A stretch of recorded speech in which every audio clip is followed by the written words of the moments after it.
Announcement is made that adequate notice of this meeting has been given and that it is being conducted in accordance with NJSA 10:4, the 6th sec of the New Jersey Open Public Meetings Act.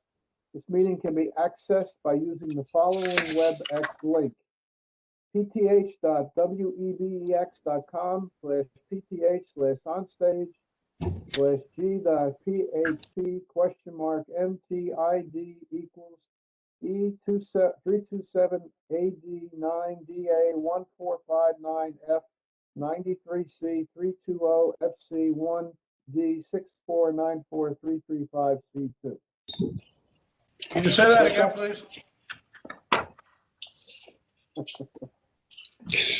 Laura, call a roll. Okay. Is there anything else you have to Yes, add? I want to, this is an announcement for members of the public who have joined this meeting on their computer and selected to use the phone option for audio. If you dialed into the system using your phone, you will not be able to raise your hand to comment. To have the ability to raise your hand and comment, you must do the following: leave the meeting, rejoin the meeting. When selecting audio, choose the option to have the system call you and input the phone number you wish to be called on. This option will pair your computer with the phone and will allow you to raise your hand if you wish to comment during the public session. Mr. Berkowitz. I don't see him. He's not here. Mr. Joskowitz. Here. Mr. Kaplan. Here. Mr. Kaplan. Here. Mr. Parikh. Here. Mr. Prasad. Here. Mr. Reddy. Present. Ms. Snyder. Here. Mr. Willens. Here. And one more time, Mr. Berkowitz, are you here? Chairman Irakan. We also have with us our board attorney, Mr. King, our board planner, Mr. Chadwick, and our board engineer, Mr. Holloway. Here.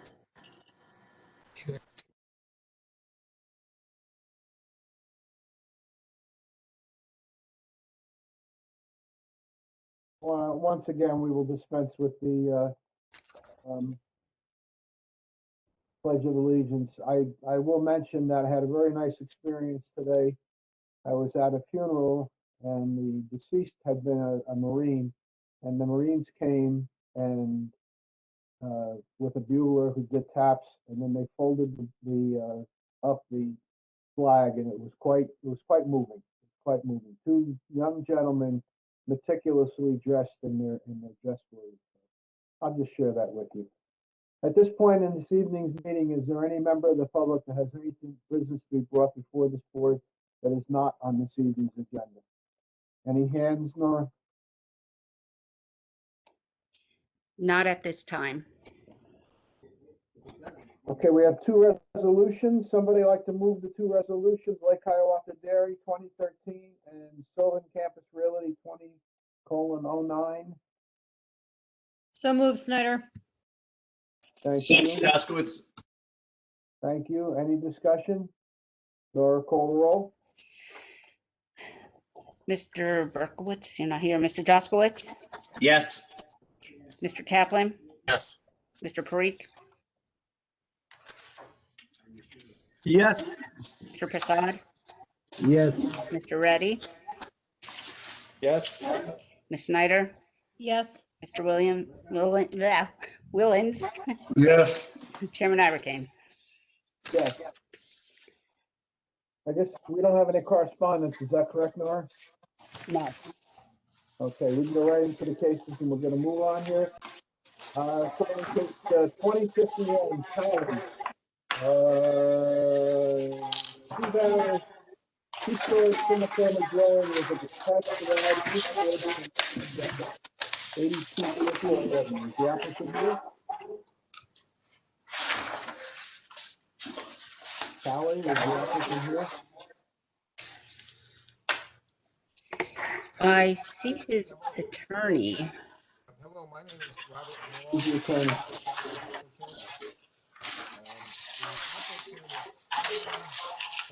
He's talking, but he's really low.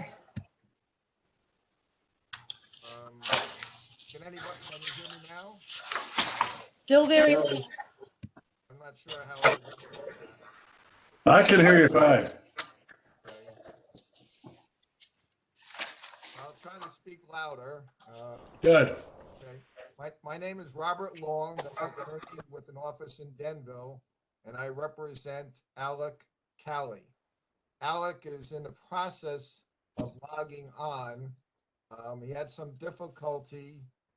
So I had spoken with Earl earlier today, and he had given me a number that my client could call to help him log on. So hopefully that will be happening pretty quick. Can everybody hear me now? Mr. Chairman, I would suggest we just move on to the next and come back.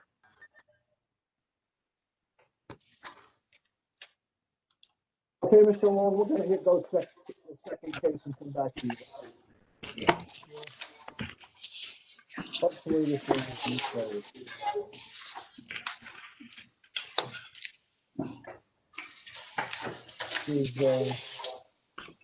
This is case 4052 Hutchinson. Two variants to construct an in-ground pool patio and fence. Is the applicant present? Hutchinson? Ma'am, can you turn on your video? I can see myself. Start video.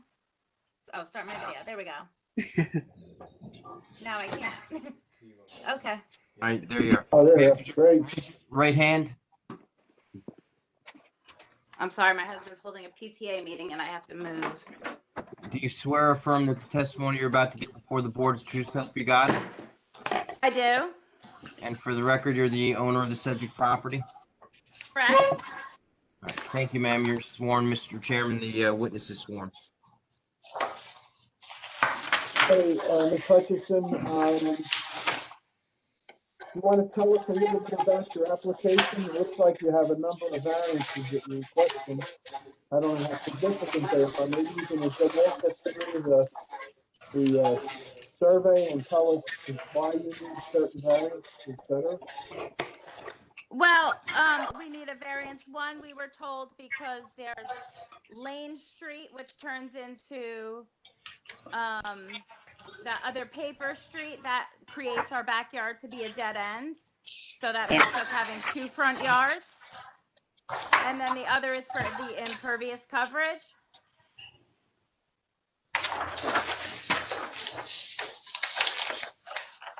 I think someone needs to mute themselves. I'm hearing a ton of paper shuffling. Okay, so let's backtrack a little bit now. You live on Park Road, is that correct? Correct. And I look to the rear of your property as Prospect Avenue. Are you saying that's a paper street or that's a real street? It's a paper street. It actually looks like an individual's driveway. And it doesn't go anywhere? Correct. Nobody uses it as an access to their property or anything like that? Well, it's the individual's driveway. So you're saying that Prospect Avenue is in fact a live I don't want to say road, but no, it's not a live road. If you look at it, if you come and look at it, where the dead end, which they just recently repaved Lane Street, and they created a dead end and put those builder blocks around. They dipped it exactly where his access to his house is, which is Prospect Street, which is a driveway. So explain to me why you have to go all the way to the back end of your property. Regardless of whether that's a front yard or backyard, you could, I don't believe you could go right to the edge of your property anyway. I can move it forward a little bit. That is fine. But I would just like to access as much as my property. When we purchased our home, we redid the yard, and we utilize our yard a lot outside with the kids and sports and such. And I just wanted to be able to place a pool as well as to keep as much grass as we could. And I would like to have that privacy because there's also on in the back there is that nursing home, which is basically we stare at.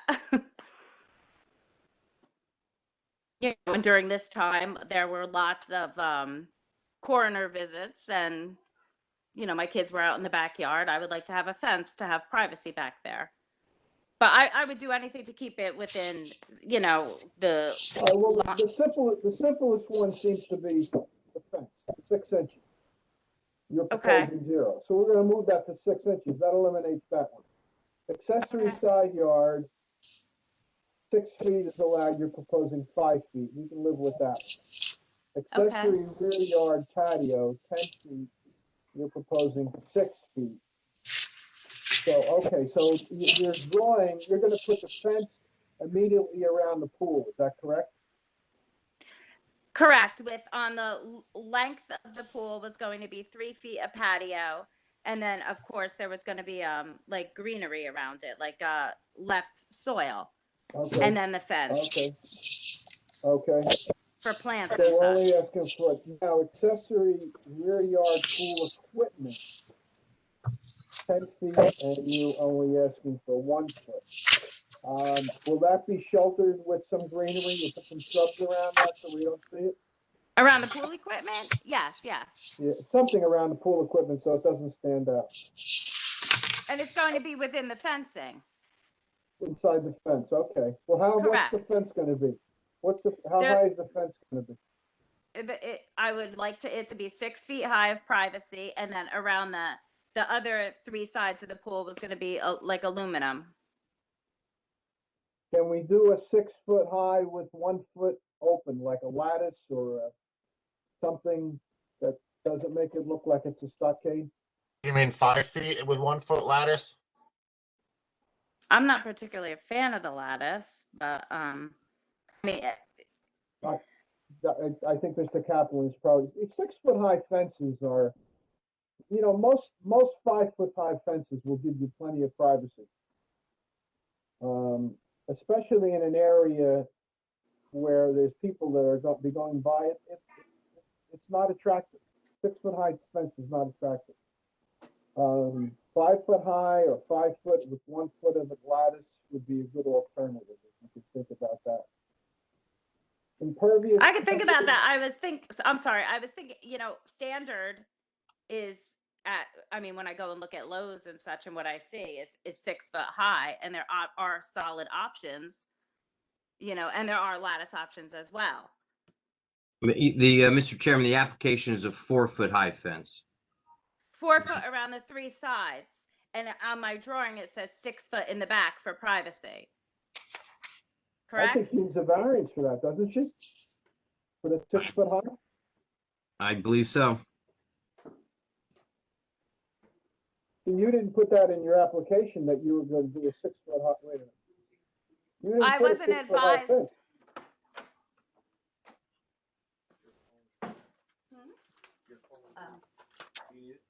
No, I If need my that is paperwork. considered a front yard, all you're allowed is a 4 foot high fence, 50% open.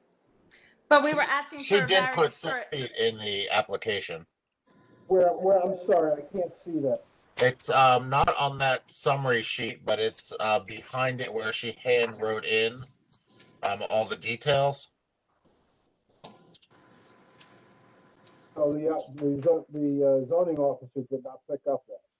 Yeah, but it's definitely written there. 6 foot That's along not the a back. front yard. Is that truly, can somebody, Mr. Chadwick, can you tell me if that's a front yard?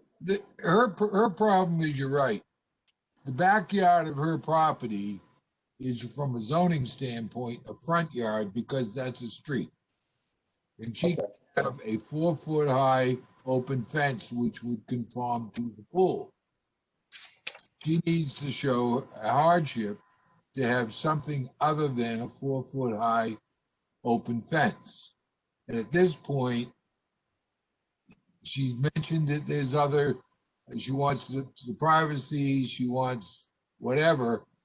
But my suggestion is that you go to the 6 foot lattice, 6 inches off the back property line, and that will, along the back property line, the aluminum fence around the pool isn't a variance, so we don't have to, deal with that. It's required by code. And the pool equipment, I don't see any reason that can't conform with the setback. She could just put it between her shed and the pool. So you're That's kind suggesting of a to move dead- the, That's kind of a dead space anyway. so you're suggesting to move it where The where it fence says along shed. the back of the property would be 6 foot high. The top 1 foot would be lattice. It would be 6 inches off your property line, so that would be Mhm. the equipment to put it on the other side of the pool between the shed and the pool. It'll give you much more access and you can screen it if you need to. The fence back there will probably serve as the screen. The other fence doesn't need a variance. The 4 foot high I assume it looks like a wrought iron fence. Correct. Yeah. The last item on the list is the impervious coverage, and as we've discussed many times, the pool is a water collector. It's not your traditional impervious coverage, so that is kind of not a significant item. I don't know. Anybody else have any questions or comments? Any other members of the board have any questions or comments? I just want to get a grasp of how far forward we're moving the pool from the back property line again. I didn't suggest we move the pool, Nancy. I suggested we pull the. I heard what you said. I heard what you said, John. I'm referring to the chairman. It was a little muffled, so I couldn't make it out. Are we keeping the pool where it is? I don't think the pool needs a variance. Isn't it? Okay. Pool doesn't need a variance. Okay, so The pool equipment. the property line is okay? The pool equipment needs variance. The fence needs variance. Okay. Okay, and you can have a patio that close to the back property line or front, depending on how you look at it? The patio needs a variance. She wants to put it 6 foot where 10 foot's allowed in the rear yard. Around the. Okay, for some reason, I thought the chair referenced that at the beginning of this application hearing. I just wanted to make sure I didn't miss anything because it was a little muffled on my end. The variance for the pool is for the impervious coverage, of course, causing the variance. The pool causes the impervious coverage. Any other questions? Yeah, I have a comment, Mr. Chairman. Ms. Hutchinson, you mentioned earlier on that you have no problem moving the pool in farther away from the property lines in the far corner, okay? And so if you did that a bit, I understand the issue about having nice grass around the yard for the kids and everything else going back to the pool and for your guests. But if you moved everything back in about 2 to 3 feet, all these issues go away. Would you consider doing that? I don't remember saying the pool. I remember saying the fence. I really would like to utilize maximize my space. Well, I understand that, but you're maximizing the space is what's causing some of the variance needs. So if you move it in a bit, we're not asking you to change anything other than the location of the pool. And now all that does is take away a little bit of your grass space going around your yard.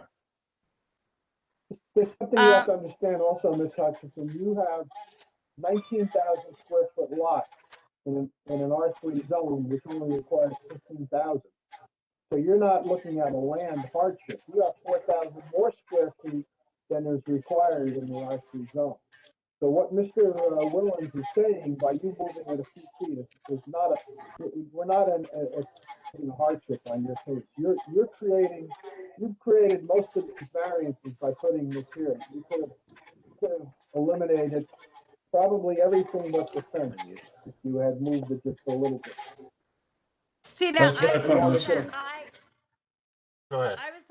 I was told that I needed the variance because of the dead end when I went in, and that made my backyard a front yard, and then I was also told for impervious coverage. That was all I was told that I needed a variance for. So if you're, I can barely hear the girl. She's like, blah, blah, blah, blah. all I was explained was that I needed a variance for the impervious coverage and a variance because my backyard was considered a front yard. Can you hear me now?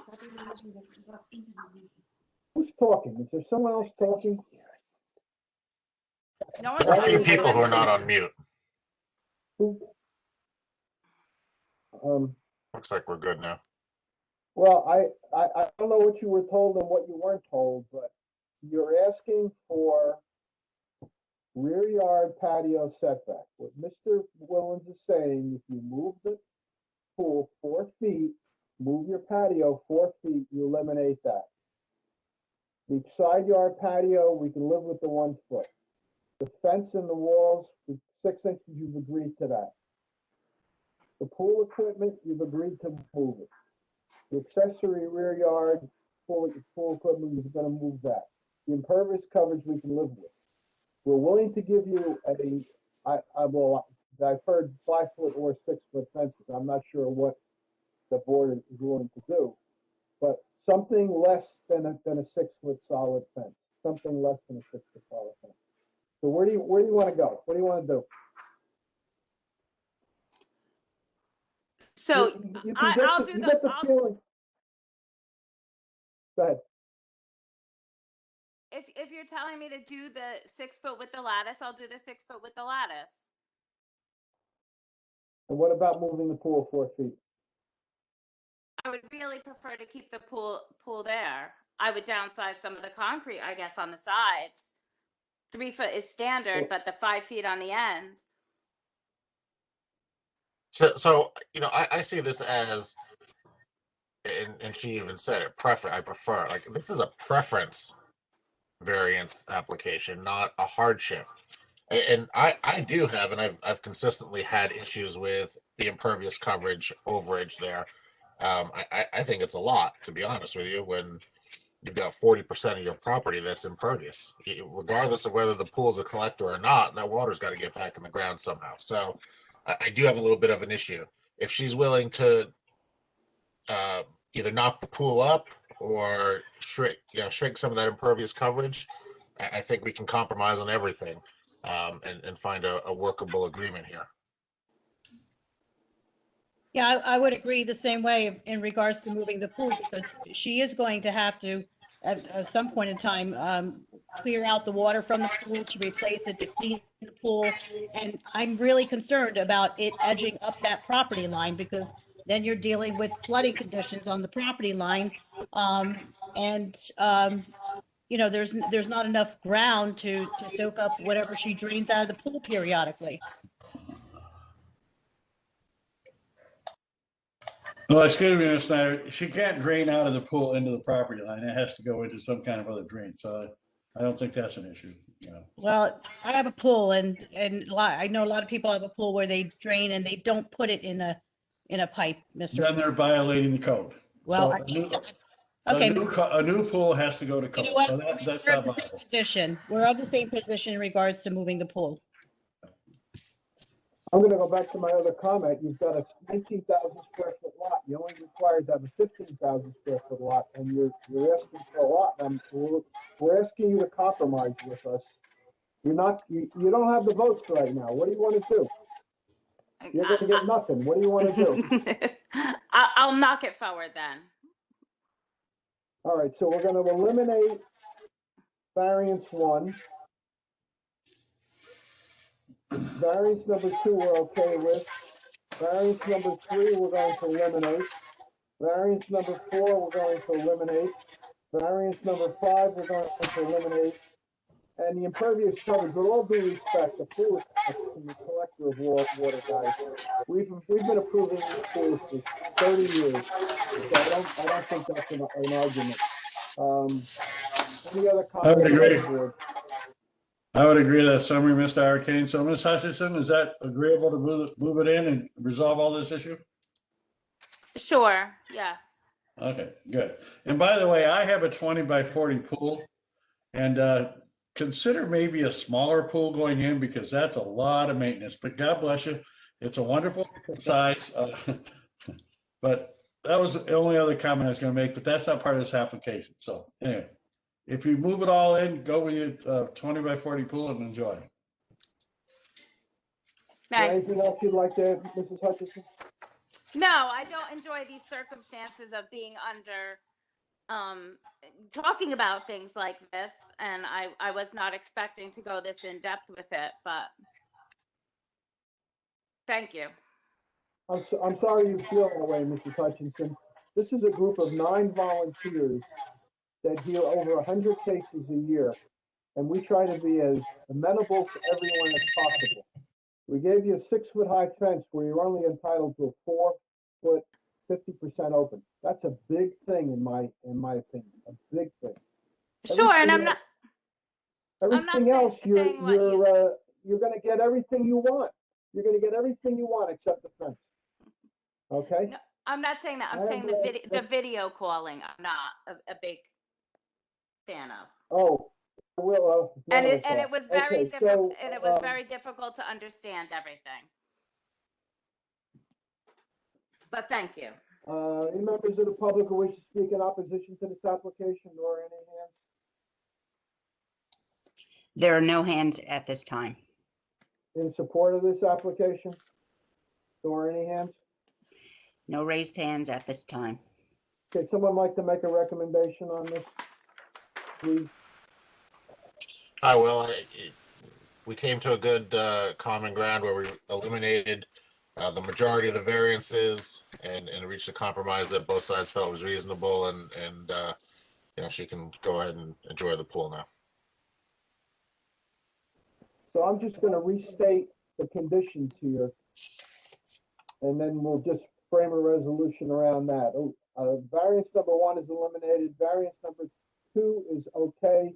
Variance number 3 is eliminated. Variance number 4 is eliminated. Variance number 5 is eliminated.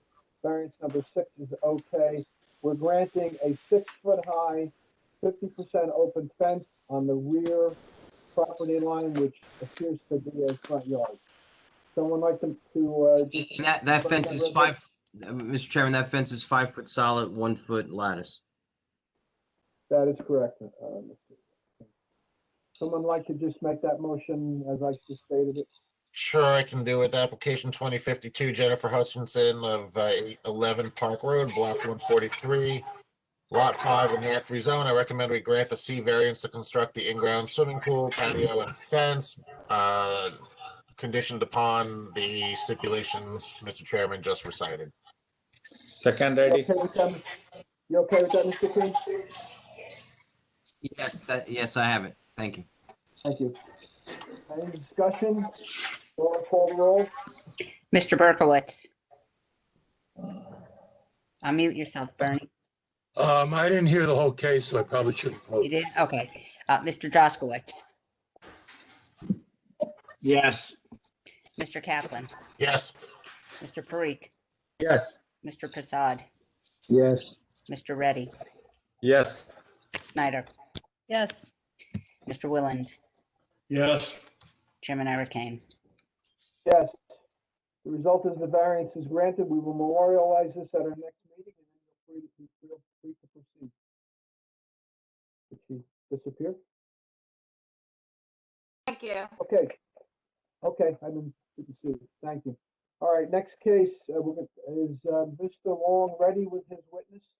Yes, we are, Mr. Eric Kane. Thank you, Mr. Long. You may proceed. I saw Having Alex trouble on the hearing you, screen. Mr. Long. I'm sorry? Having trouble hearing you. Oh, what's that? Can you hear me now? Hello? Okay. So, yes, Mr. Callie is on the screen. I can see him. So we're all ready to go. So this is, are you ready, guys? Okay. This is an application. You have to be sworn. I'm sorry?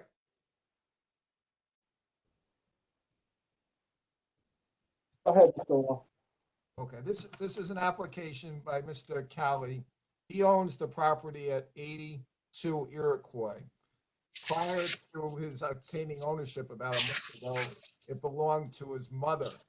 And what he's planning to do is, asking the board, is to remove the existing house on the property, which is about 800 square feet, and replace it with a house, a two-story Hey, Bob, house. can you talk a little louder? I'm really having trouble hearing you. Okay, from my end, I'm screaming, so there must be something wrong here on my end, but I'll do the best I can, okay? Can you hear me now, Bernie? Yeah, it's a little better. Okay. So in any event, he wants to remove the existing house on the property, which is about 800 square feet, and replace it with a two-story house that's about 2,420 square feet. And he's here to testify today about this. Okay, so if he could be sworn, I'll just ask him some questions. If he could raise his right hand. Sir, do you swear and or affirm the testimony you're about to give before the board's truth, so help you God? Yes, I do. And for the record, you're the owner of the subject property? Yes. Okay, thank you. Mr. Chairman, the witness is sworn. Okay, Mr. Cali, please tell the board what your occupation is and where you reside. I live at 30 Delanco Drive in Parsippany, and I'm a landscaper. And the prior owner of the property, Frances, is your mother? Yes, it's my mother. And where does she reside now? Right now, she's living with me. She was diagnosed with dementia about a year ago, so she's living in my house here at 30 Delanco Drive. And what's the status of the house at 82 Iroquois now? The status of the house right now, it's unlivable. It just needs total renovation, and it's just from floor to ceiling. It just needs to be redone. What is the size of the house and bedrooms and that type of thing in it? Right now, it's just like a Lake Hiawatha bungalow. It's a 2-bedroom, 1-bath, 800 square feet home. Mr. Chairman, I have some pictures that I could share of the house and the surrounding houses. I think Mr. Hofter has to,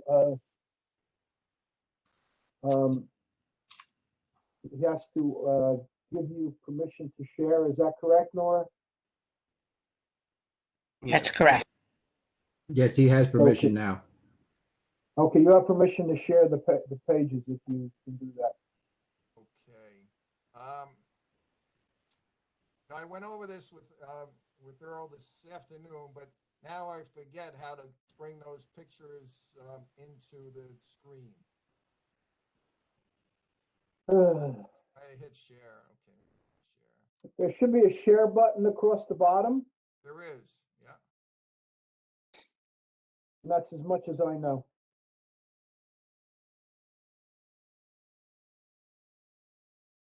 Or maybe it is. Hold on a second. We have something on the screen. Okay, you do. I can't see it, unfortunately. Does it look like a house? No, you got to click on the pictures. You got to click on the picture. There's a folder with my name on there at the top. Yeah, right there.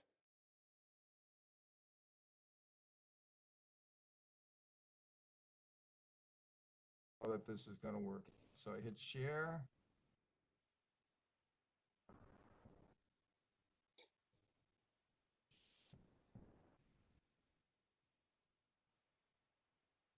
I have some pictures.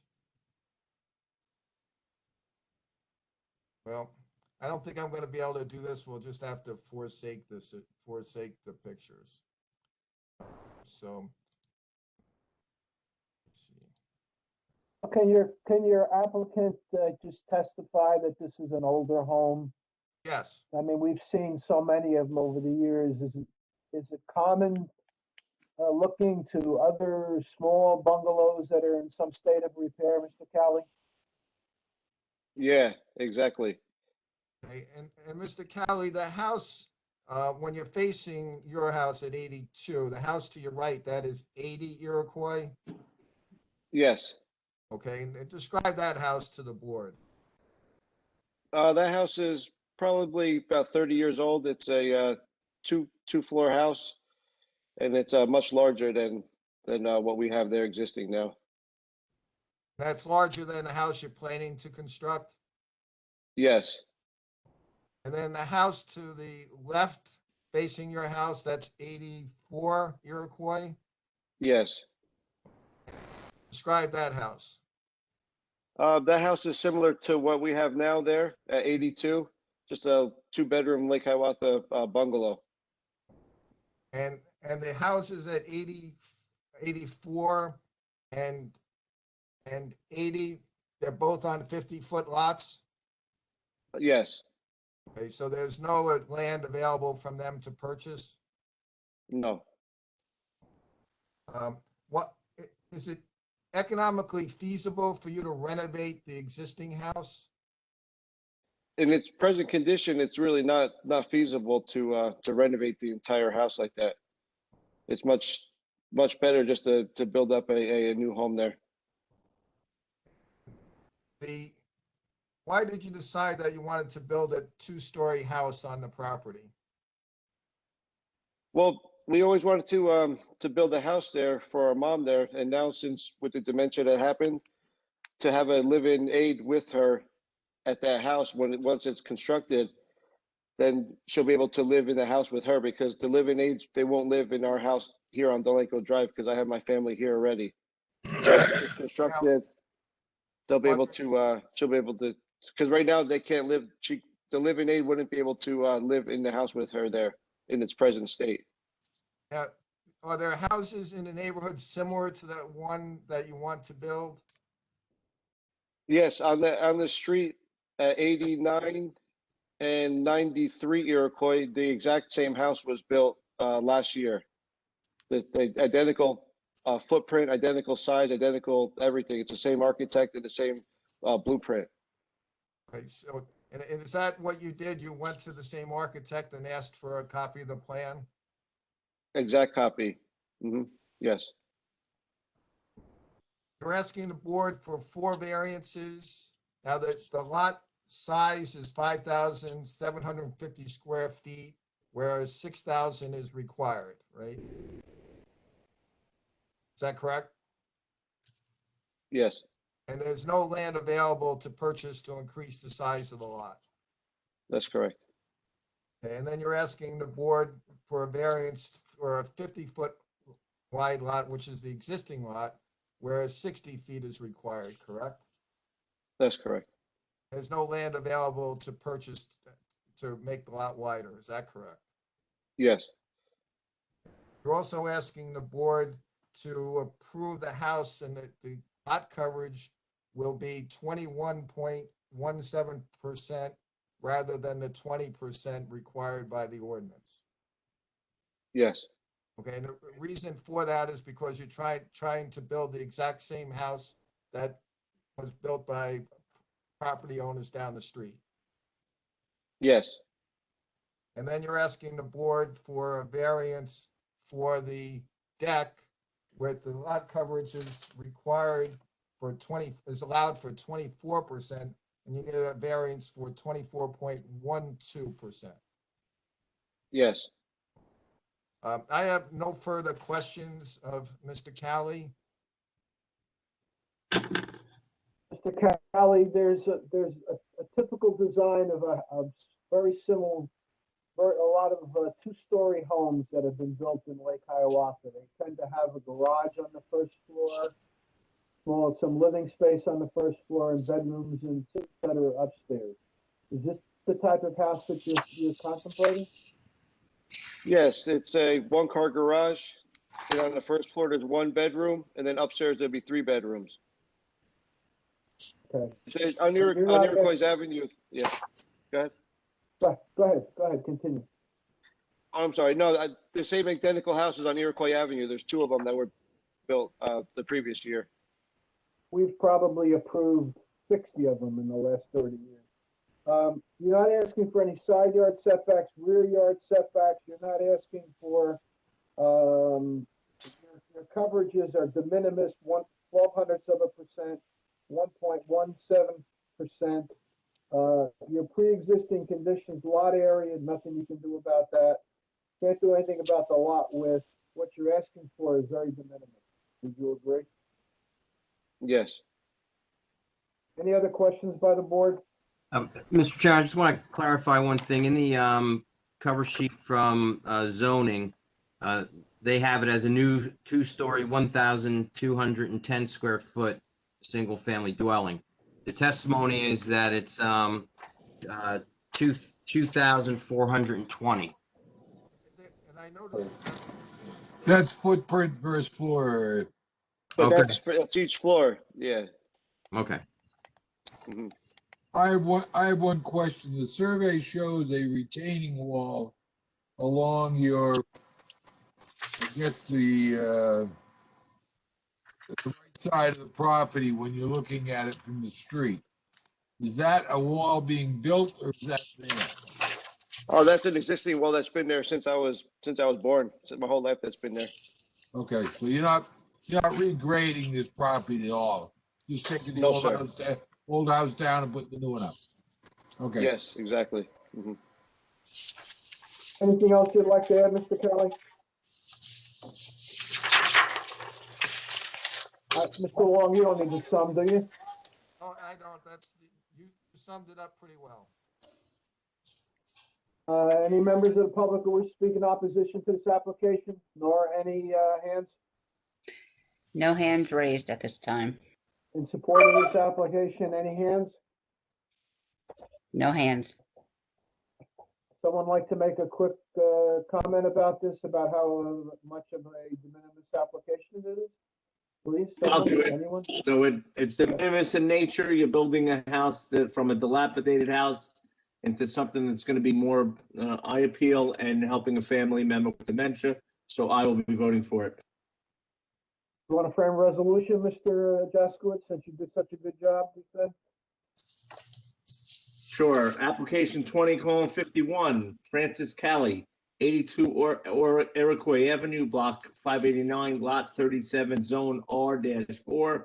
Recommend granting a C variance for a two-story, single-family dwelling with attached garage, roof, porch, and open deck with stairs, contrary to section 430-35, columns 2, 3, and 10, section 430-10I.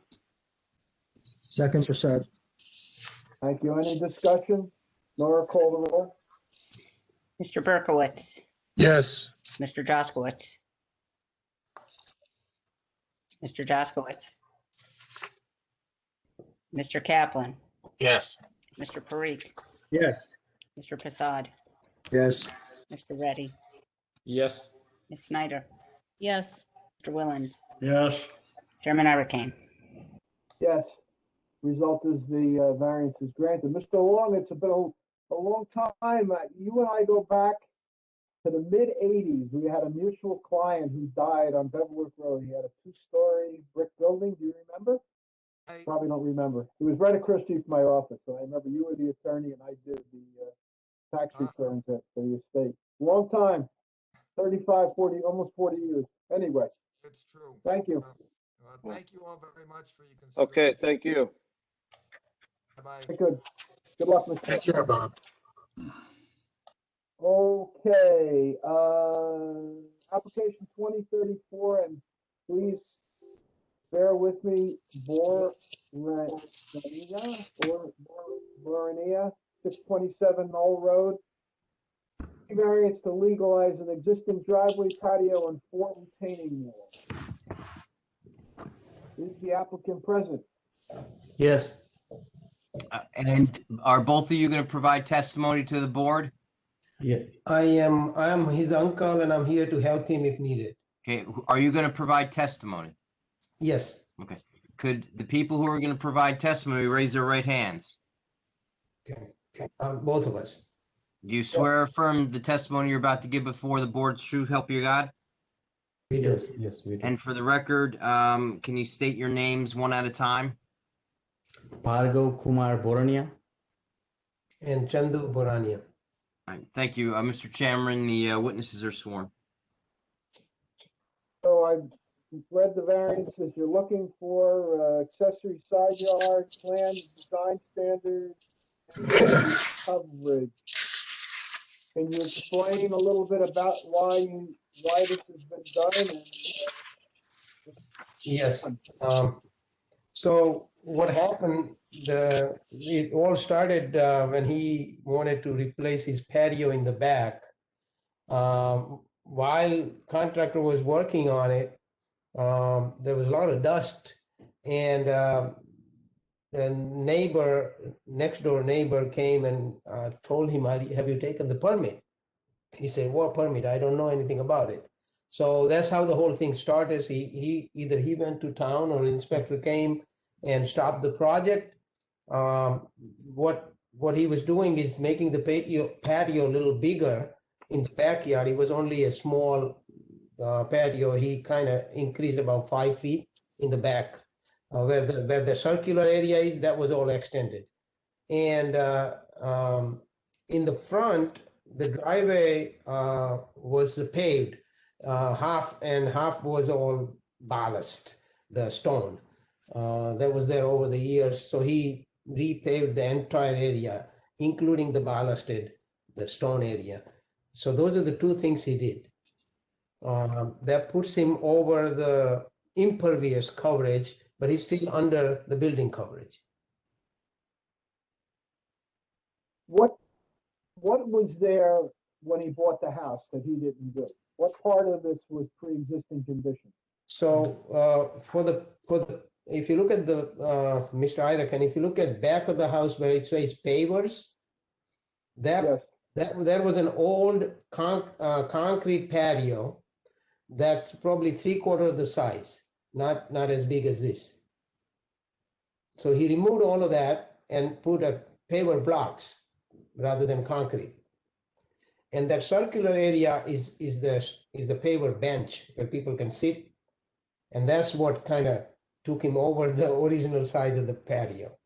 And so everything else was there. And then the retaining wall, the one that says brick wall in the back, that used to be a timber tie wall. Same height, he just replaced the timber tie wall with a brick wall.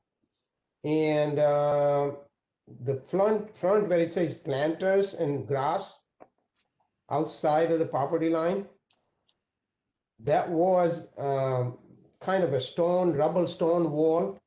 He made that out of a, what is that? Block wall, yeah, precast block wall. Same size, but those are the three items that was done after he bought the house.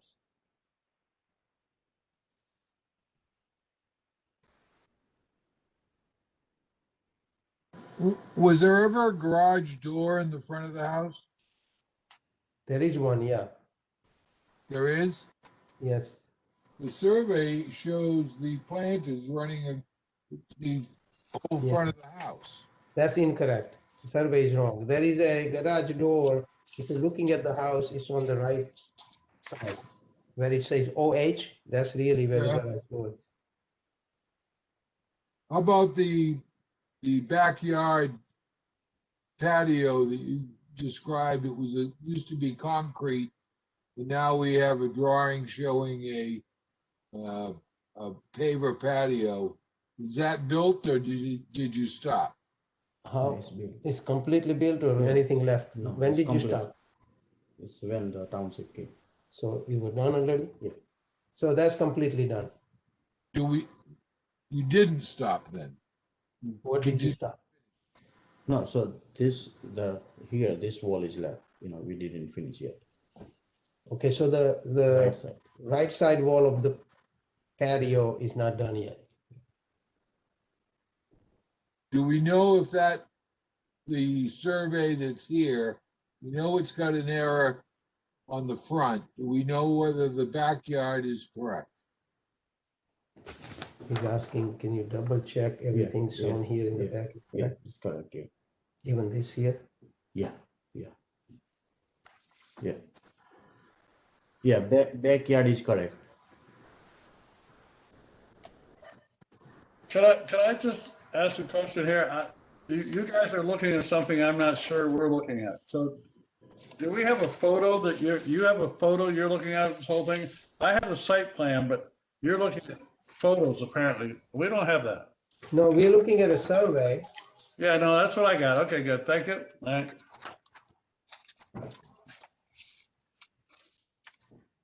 The only way you're gonna get a photo, Mr. Williams, is to go I know. on Google Maps, and I don't Yeah, I think know. you can do Okay. that. Okay. I'm not gonna So- comment, but So the entire paved driveway, which is out front, is correct. That was there when you bought the property, okay? The Yeah. pavers that are there, you've already installed all that, but you didn't have a permit to do that. And that's what's caused the impervious coverage issue. Is that correct? That is correct. Okay, just want to make sure I understood. Thank you. The pavers, are there spaces between them or they're filled in? They just put to each other. There's any room? How much? I mean, a little bit means 1/8 of an inch. Quarter. Is there a gap between the pavers? Good, so that would allow water to seep The water goes. between them Water and go goes down. through. Yeah. Okay, thank you. Do you have neighbors on either side of your house? Yes. Yes.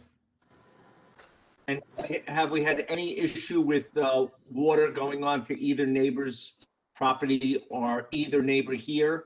No. Actually, this made it better because the water is coming down this way. It was going into the neighbor's property, so he installed a little pipe running along his left side of his house.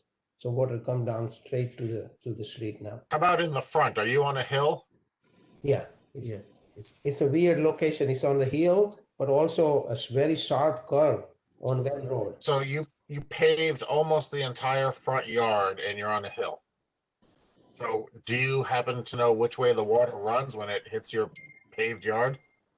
Yeah, it runs down from backyard, comes around the upper left corner of the house, and it comes down. On the road? Sorry, go ahead. No, did you talk to the neighbors? Did they compromise or any complaints? No, they don't. Okay, good. Question I had on the pipe, is it perforated so it catches water and then drain it out? The pipe that you put in here, that it have holes in it. It has no solid pipe or solid pipe. So at some point it has to catch water to drain, right? So where does it catch? What point? Extra. Also, extra water, on a patio, that's come through the. Okay, so it's attached to that area. Yeah. Okay. John, is this something that the township engineer should have looked at? He did.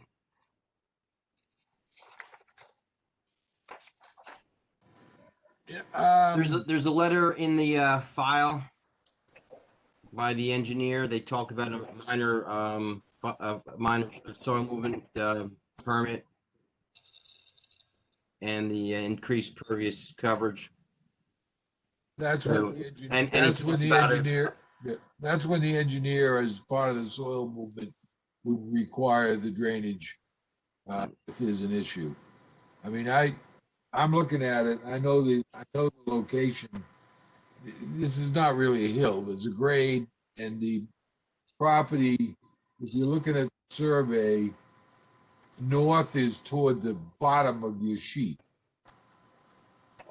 East would be the left side of this paper if you're holding it upright. The water basically comes from the back to the front and then goes east toward the bend in the road. That's correct. I think you, if you approve this, you make it subject to the township engineer approving a soil movement permit and advise that it should also address surface water runoff. Makes sense to me. Now, based on the testimony, it looks like there's a lot here, and I don't think there is a lot here. And as long as we can cover ourselves with the town engineer, making sure we don't have a runoff problem, this is not the worst situation we've seen by any means. The driveway width, granted, but I don't know. It's kind of an oddball. That Knoll Road is just so many different types of styles. Some homes that have probably been there for 60, 70 years. Some newer homes, maybe 40 years old. Not a pristine area by any means. It's a lot of ways. It's a very old area. And when across the street you got a row of houses, and then you have the reservoir. Actually, in two directions you have the reservoir. So I don't know if you want, the board wants to take all that into consideration, or I'm just, Yeah, I agree. I agree, Chairman. It's better to have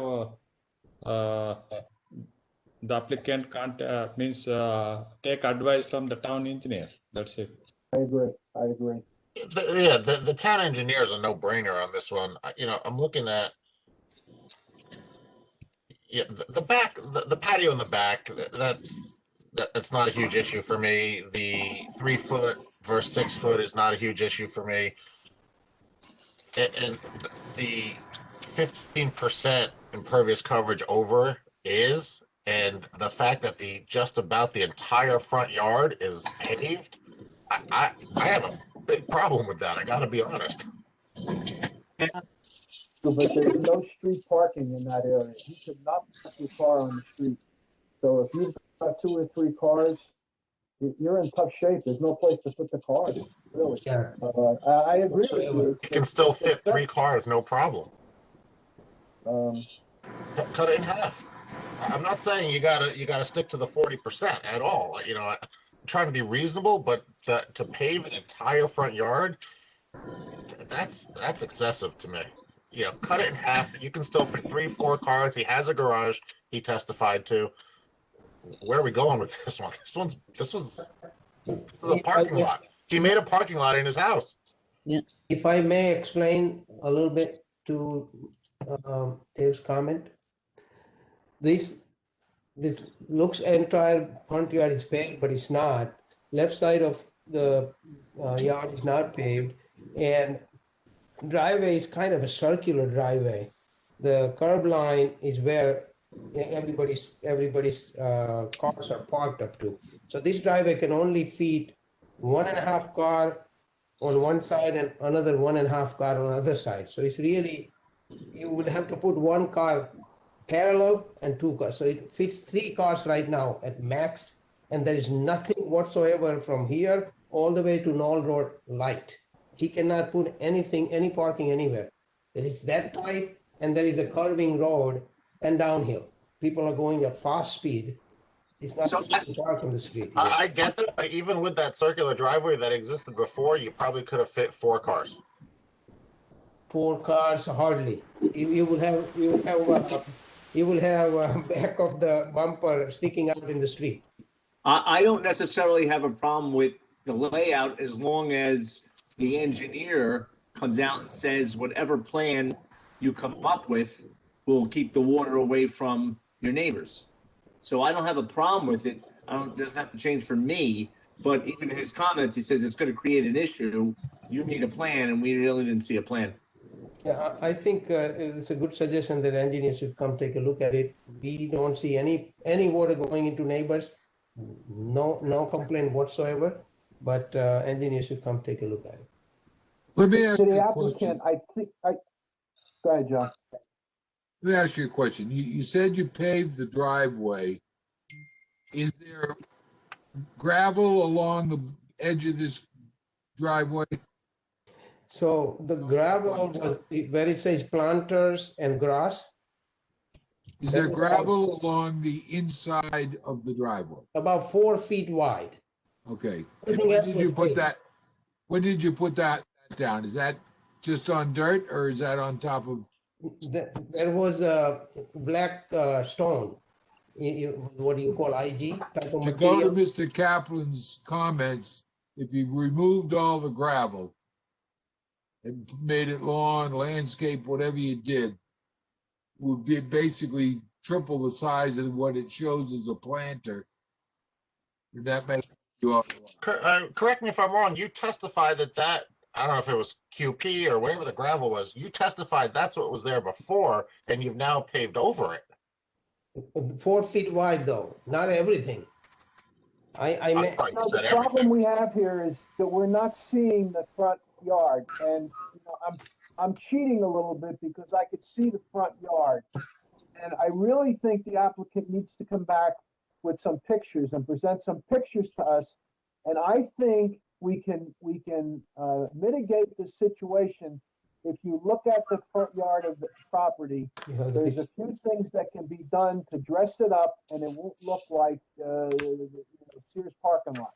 I think that's a I fair think we got to suggestion carry this case and have them come back. with photographs, current And photographs. like I said, there's room for there's a middle of the road here, and I don't think it's going to greatly reduce the amount of impervious coverage, but it's going to look a lot better, and it's going to be functional. It's a circular driveway, which you need at that point, because you can't back out onto that road. You're taking your life in your hands because he's at the curb. So if you're traveling on Knoll Road towards the golf course and you make that right turn, you're in his lap. And believe me, they don't go slow on that road. So I would like to ask the applicant to come back with some pictures, maybe make some adjustments to what you're going to do to reduce that 55% number and make Mr. Kaplan happy. Can Okay? we have him come back can we get the engineer's report too for that next hearing so that we have all the information at once in front of us? I assume we can. I don't control the engineer's office. You mean applicant contact the engineer, take the advice, and draw the plan accordingly?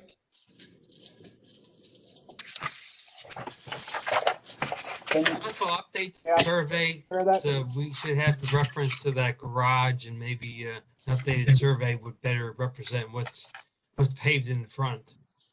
we spent they spent a lot of money on getting this survey. We had to go 3 times back and forth with the guy. Spent over $1,500 to get the survey done. And he didn't give you a correct survey. And they still didn't give me the correct survey. It would be helpful if it would show your driveway so we could understand. Mr. Holloway, if you could see a picture of the front of the house. Yeah. That's why I'm saying let him come back with some pictures. Okay. And come back with some ideas on how we can mitigate this front yard. All right, look, sharpen your pencil, see how you can cut it down, because I see a way it could be cut down. All right, again, I can't testify about this, and I'm probably talking out of school to an extent, but obviously having a computer in front of me, I can see things. And I'm saying to you, we're trying to help you, and we're also trying to make the board comfortable with the impervious coverage.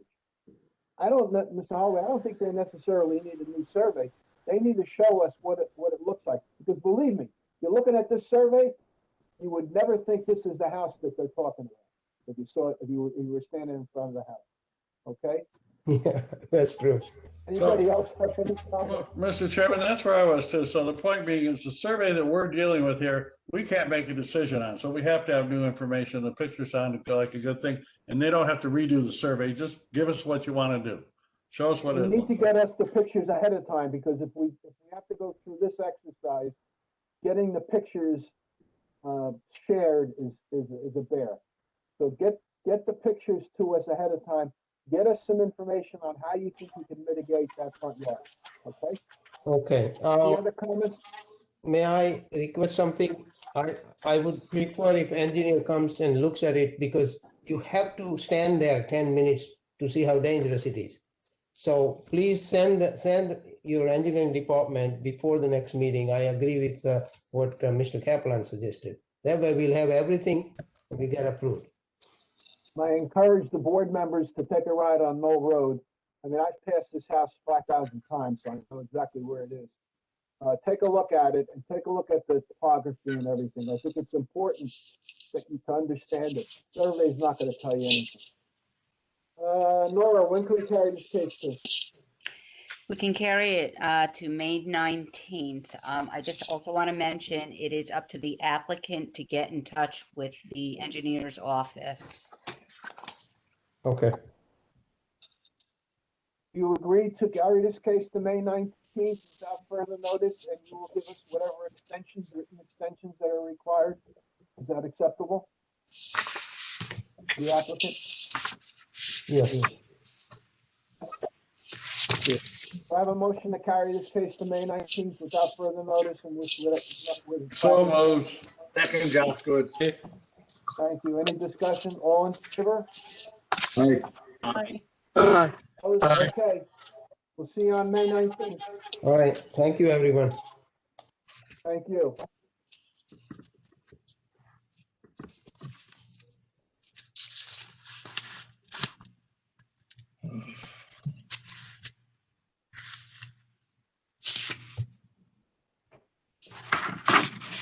Okay, next case is, I lost my agenda.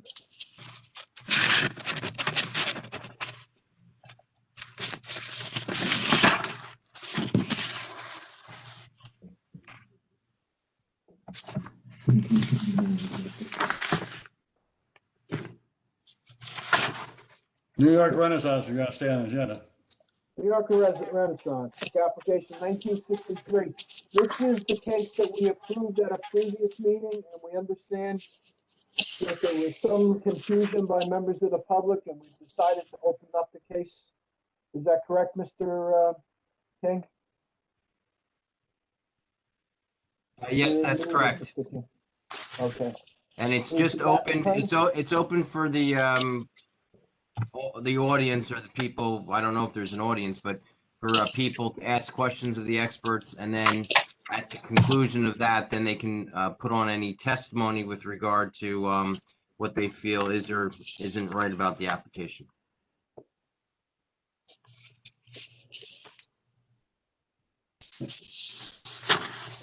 Is the attorney for the applicant here?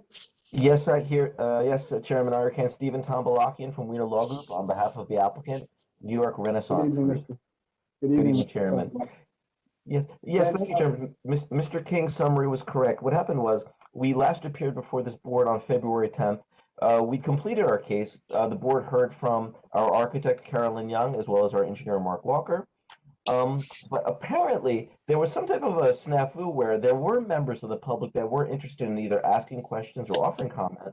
They apparently tried to use the raise hand feature, but for whatever reason, it wasn't working. So I spoke with Mr. King, and in all fairness to everybody, since there were members of the public that were interested in asking questions or offering comment, it made the most sense to just come back before the board. We renoticed it. And again, tonight we have those same two witnesses, Carolyn Young, architect, Mark Walker, and they'd be happy to answer any questions the members of the public could offer them.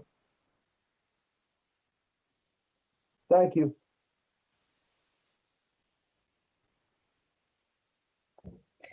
I see we have a hand raised, Manish Ramani. Can you hear me? Okay, can you hear me? Sorry about that. Hello? Hi. Okay, we can hear you. Okay, great. Do I need to be on video or can I just start questions? Is this the time to do it or do I have to wait? You can ask questions at this time, and it would be nice if we could see you. Okay. Let me figure out how to turn my camera on. And if I could just add, this is Steve Tombalakian, that both witnesses were sworn in and they remain under oath this evening. Okay. I don't know how to turn my camera on. Okay, why don't you just proceed then? Okay, thank you. So I have some Excuse me, questions. but could you just state and spell your name and also provide an address? Sure. Manish, M-A-N-I-S-H, Ramani, R-A-M-A-N-I, 26 Delbrook Road, Morris Plains, New Jersey, 07950. Thank you. Okay.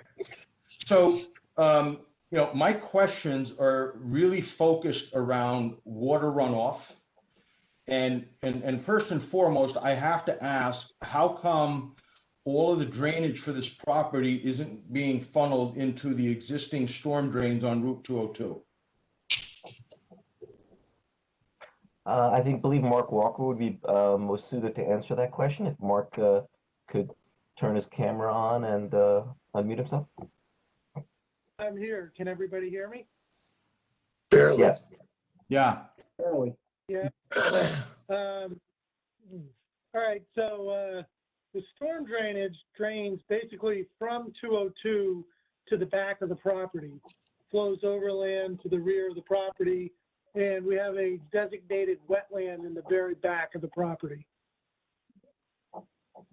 Okay. And the drainage patterns after development will remain the same. The water will flow from Route 202 towards the rear of the property. Okay, so if all of the water drainage remains the same, has there been questions asked to assure the existing infrastructure, municipal stormwater infrastructure, that is, it's planned to take off the additional runoff that the property is going to produce? We have an increase in impervious coverage. That increase in impervious coverage has been mitigated by adding in 4 1,000-gallon dry wells plus a substantial amount of stone around the dry wells. So the parking lot, the driveway will be collected into a storm drain. It'll overflow into our infiltration system that's comprised of these 4 seepage pits, and the roof area will also drain into the seepage area. So we are we're capturing our storm water and we're infiltrating it into these dry wells. So it's my understanding that this property is 0.80 acres. And go ahead. Is that correct? That's correct. Yep. And you've sized this, or you're looking for 32% impervious? Correct. So we're talking roughly 35,000 square feet. I'm sorry, let me correct that.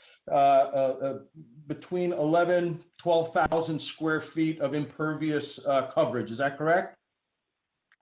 Yeah, so there's existing on the site today, there's about 2,500 square feet of impervious coverage. There's an existing house, an existing driveway. We're proposing 11,317 square feet. And then once you subtract the existing coverage, it's around 8,000 square feet, 9,000 square feet. So I'm gonna kind of walk you through some of my calculations, a little bit different, because if you do factor in, and I came out to about 11,000. Sir, that would be a testimony. This is just questions. Okay. So you can ask him. Fair enough. Okay, let me rephrase. So the impervious is 11,000 and change, as you mentioned. If it were to rain 2 inches, how many gallons of water would that produce?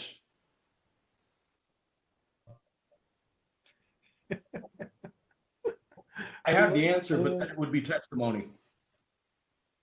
Right. Well, do we have time for this? I mean, do you have a concern with our stormwater design? If you do, I do. I do. I can review it with the board engineer. We can make sure my calculations are all correct. We don't have to play this little game. Well, it's not a game, because your storm drains or your tanks that you're accommodating don't accommodate for all of the. Sir, that's testimony. You can ask him questions. Okay.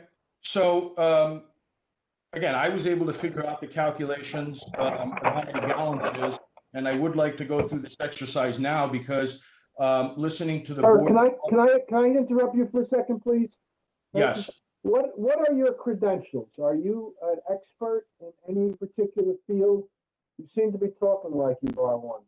I'm a degreed engineer, What type of engineer, sir? mechanical engineer. You're not a civil engineer. Studied Are it. you a civil engineer? No? Yes or no? I didn't hear the answer to that. No, I'm not a civil engineer by degree. Mr. Walker, what is your degree? What is your background? I'm a licensed professional engineer, civil engineer, graduated from Northeastern University Civil Engineering, and I have a master's degree in environmental engineering from NJIT. So to the member of the public, I'm sorry I didn't write your name down. If you would like to bring a professional civil engineer to make a presentation, you are more than welcome to do that. But I am not sure, and Mr. King, will you correct me, that your calculations, I don't think we can recognize you as an expert witness, can we, Mr. King, or am I wrong? No, you could not recognize him as an expert witness in the field that he's trying to testify to because he doesn't have those credentials. And the weight you would give it would just be non-expert testimony. So that's why I'm asking a question. You can ask all the questions you want, but I'm going to caution you on giving testimony. If you're not an expert witness and you do not have the credentials of being an expert witness in front of a zoning board or a planning board or a court or anything like that, I think we'll just have to disregard your evidence. Well, if I'm asking a question, which I'm allowed to right now, I would ask the question. The question is, how many gallons of water does 2 inches of rain produce on 11,300 square feet? That's the question. So I don't have to be any kind of degreed engineer or anything. It's a legitimate. No, you do not. Right. I did not say you had to be a degreed engineer to ask a question. You can ask all the questions you want of the witnesses. Go right ahead. I'm sorry, Mr. Chairman, I can't hear what you're saying. Can anybody hear me? Vaguely. I can hear you fine, and the question is, how many gallons of water are produced on that square footage of 2 inches of rain? That's the question. Correct. Mr. Walker? Okay. Okay. Let's see. It's 8 gallons per cubic foot. Just gotta check one number here.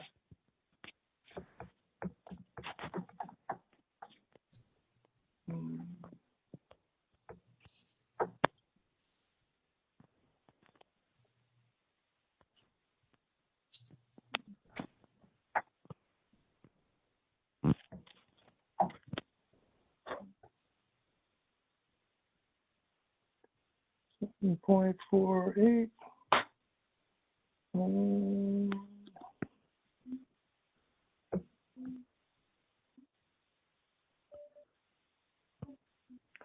13,544. How many gallons are accommodated by the receptacles you're putting in the ground?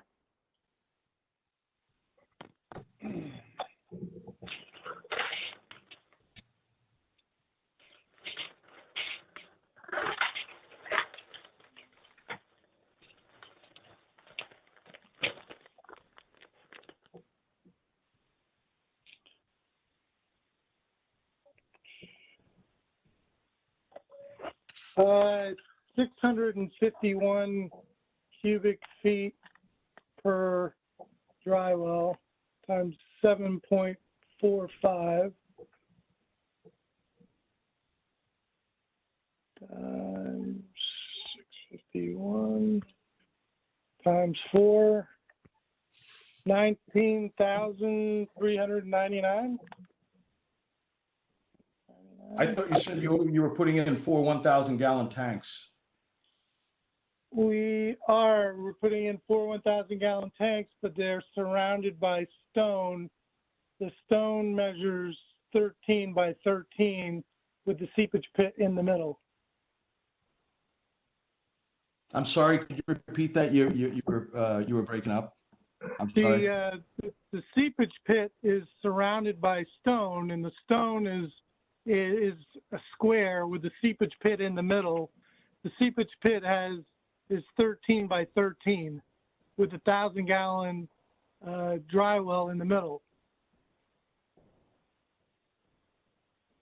And is that where the water is supposed to absorb into the ground? The water travels vertically towards the ground. What the stone and the seepage pit does is it provides the volume of storage for the entire runoff from the site, and it'll hold it, assuming that there's absolutely no infiltration at all.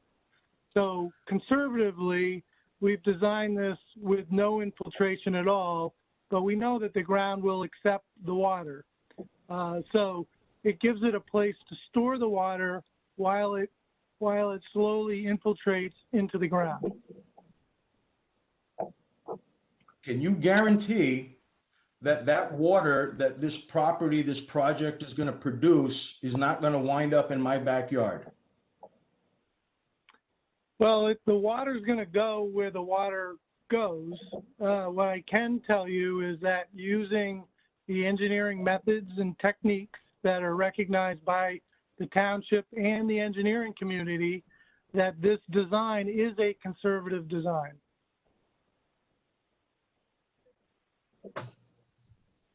Okay. Again, if you get water today, you're most likely going to continue to get water tomorrow. But the design calculations indicate that there's going to be no increase in the runoff from this property. So if he gets water today, he's going to get water tomorrow. But with this project, he will not get more water tomorrow. That is correct. Okay. Could he get less water tomorrow? Pardon me? Possibly, but that's nothing that we calculated, because the project technically under the stormwater requirements is classified as a minor project. So it disturbs less than 1 acre, and we're increasing the coverage by less than a 1/4 acre of impervious coverage. So by meeting those 2 criteria, we're classified as a minor project. And what that states under the New Jersey state stormwater regulations is that we have to comply with whatever local authority requires us to comply with. And under those requirements, we review the township ordinance, and we need to provide stormwater management that's in accordance with the township requirements. And that's what we've done.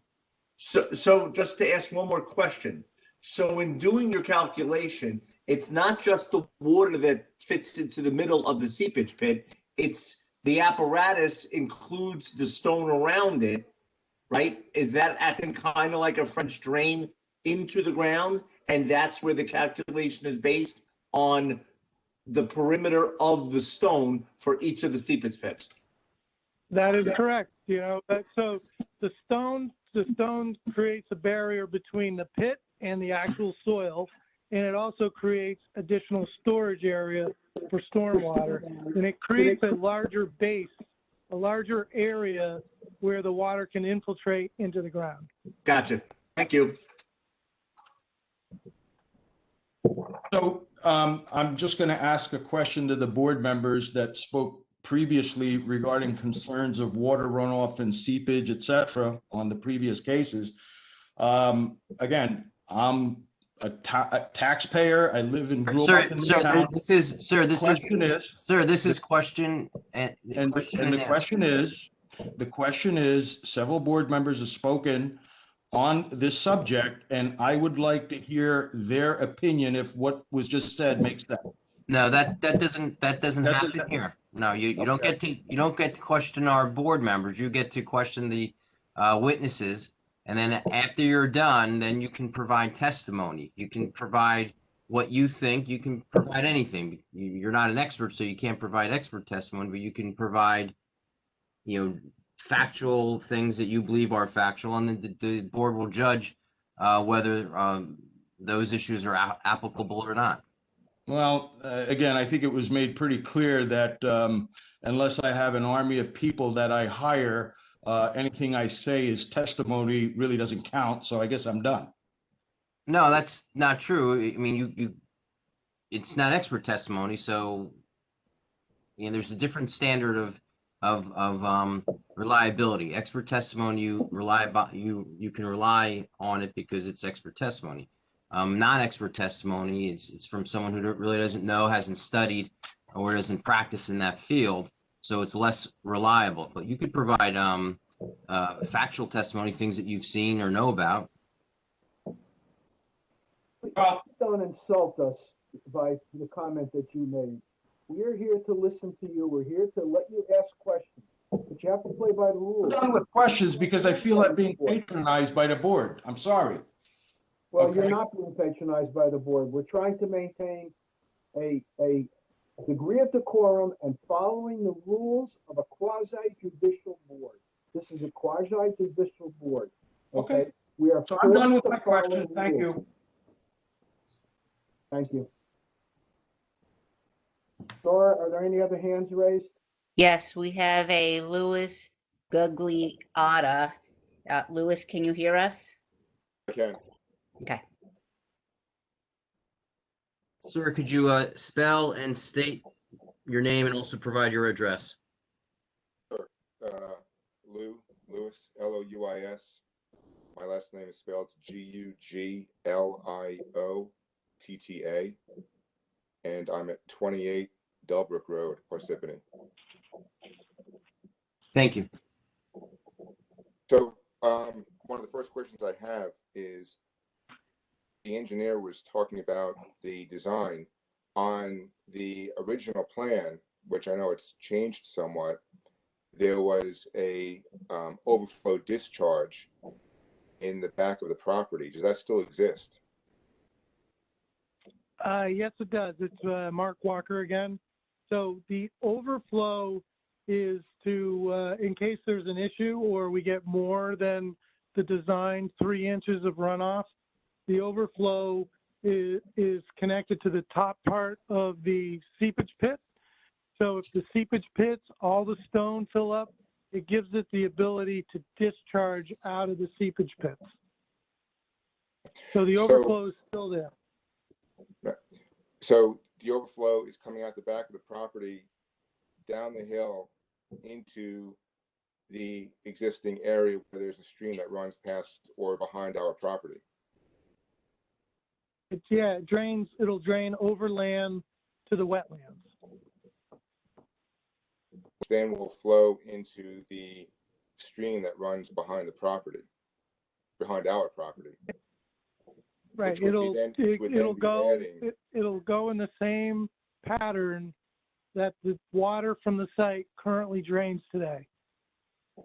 So the overflow from the proposed site is going to add to the water that runs behind our property. If you say so, if you say that's where it goes, then that's your opinion. I don't know where it goes. I just know that the water from the overflow would flow in the same manner that the water running over the property would go. It would go to the wetland. Well, that's the rear of the property.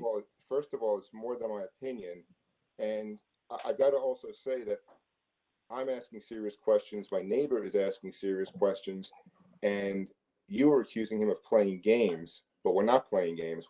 We're here because we're very serious about what we're talking about. I'm smirking right now, but we're not playing games. Chairman, Mr. King, I object to this. I mean, the neighbor is arguing with my witness. What Mr. Walker's reference to the game was that the prior neighbor was asking Mr. Walker to do calculations on the fly. that, and which he did. It took a few minutes, but he did the calculations. So if Mr. Delgado has questions for Mr. Walker, please ask your questions. Please don't argue with my witness. So I'm assuming we're not, during this time, we're not going to get the, this is not the time to discuss the video, is that correct? That's correct. You can play a video, you can introduce it as evidence in your case after the questions. Okay. Thank you. Nor is anybody else's hand raised? Yes, we have a Michael Cardell. Michael, can you hear us? Yes, I can hear you. Can you hear me? Yes. Sir, can you state and spell your name and also provide your address? Sure. It's Michael Cardell, MichaelCardell, and it's 27 Delbrook Road, Morris Plains, 07950. Thank you. So I'm just the question, specific question. I've heard the previous two meetings on the subject here. I just want to clarify to either of the witnesses on exterior lighting. You know, what's the plan for lighting? Is lighting going to be on the exterior of this building 24 hours?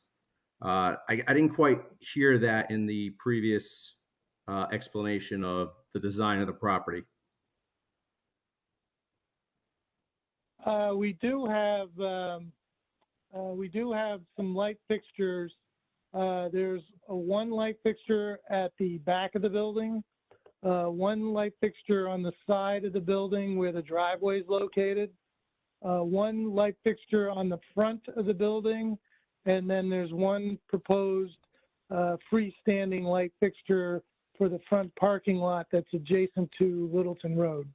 Now, the light fixtures are all proposed to be downwardly lit light fixtures, so there's no angle. The light is not shining outward, it's shining directly downward.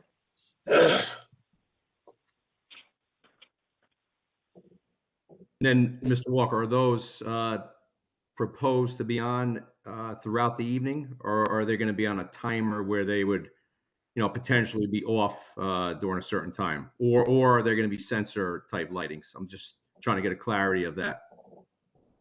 Yeah, to tell you the truth, we really haven't discussed that. Typically, these type of light fixtures would not be on all night long. So I think that's a good question, something that we probably should discuss with the board and see what their preference is. I appreciate that. I live on the opposite side of the street of my two neighbors here. My rear is the school, Brooklawn School. Those lights are on all night, so I know the impact of those lights on my own property. So I just wanted to bring up this on this property, more impactful probably for my neighbors, but I wanted to bring that up. The other question I had too, last time we spoke, or last time I listened and I couldn't speak, one of the board members was addressing the parking situation and suggesting moving more parking to the rear. Was that clarified? My question was that clarified or was that not clarified? Just simply, is the parking going to be as proposed, or were more cars or spaces going to be pushed to the rear of the property? The discussion was to relocate 2 parking spaces from the front parking bay to provide more landscaping along Littleton Road and relocate those spaces to the rear of the property.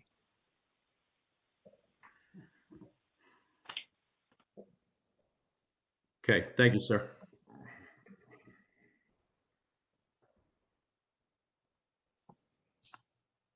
Or any other hands? There are no other hands raised.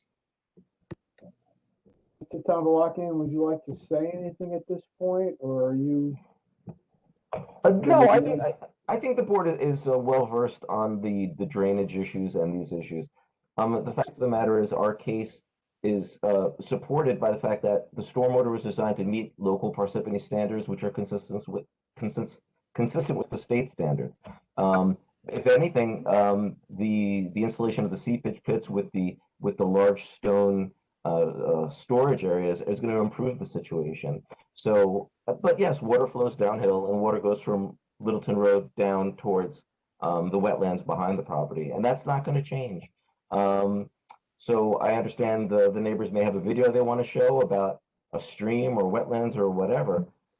If that's relevant, I can't see it, but I do think that we've met our burden to show that this project, this development works, and it's going to be a good development that was designed with thoughtfulness for the neighbors. So it's unfortunate that they're not agreeing with us, but we do believe it's a legitimate project that's going to bring benefits not only to the property owner but to the town as well. Okay, with regard to the lighting issue, do you want to make any? We will. I mean, the sensor lighting. Having sensors so that if a homeowner wants to leave at 3 in the morning, so the light will pop on when there's a motion. That seems like that makes the most sense, because you can't have people fumbling in the dark.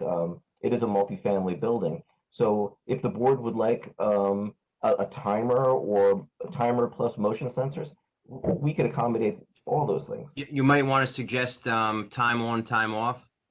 That's fine. Time on, time off, with the motion ability. So if somebody is leaving to walk down the parking lot to get to their car, the light will pop on for safety. So what time would you be comfortable with the light being on and then come off, and then sensor would kick in on the earlier? Shutting off at 10 o'clock or 11 o'clock. I mean, that seems fair. It is a residential building.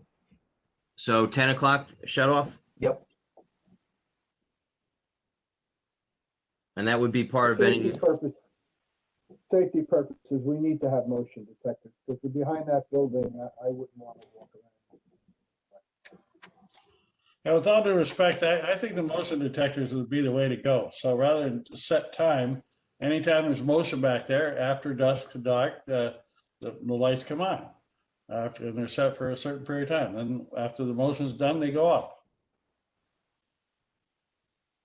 They don't need to be on at 8 or 9 or 10 o'clock at night if nobody's out there.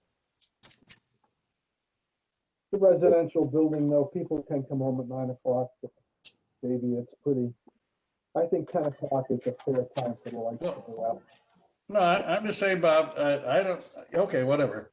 To have them set to go on and off at certain times versus just having it all on motion detectors I would be more comfortable. Whatever the board wants. That's Yeah, fine. I mean, I agree with Mr. Willens. I think it's fitting to the residential vibe of the area.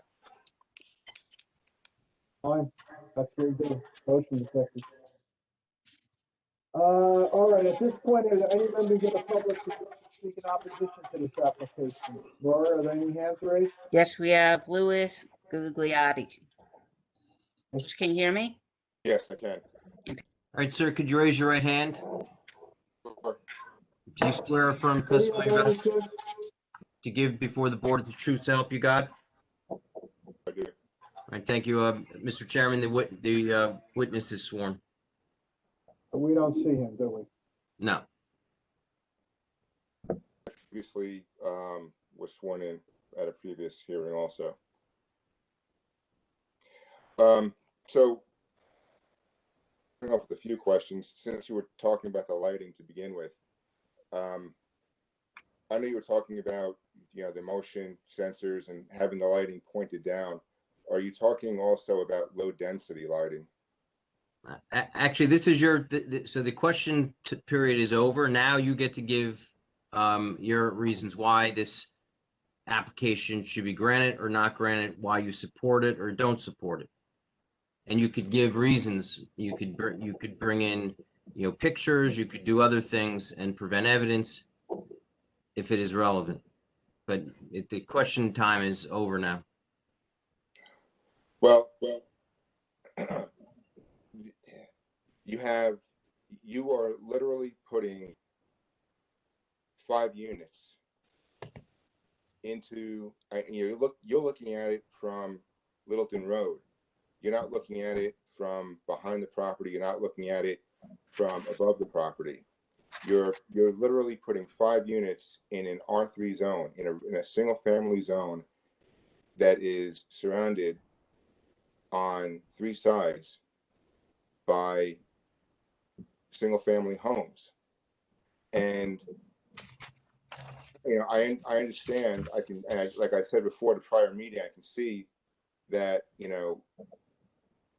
you want to put something there other than a single family home.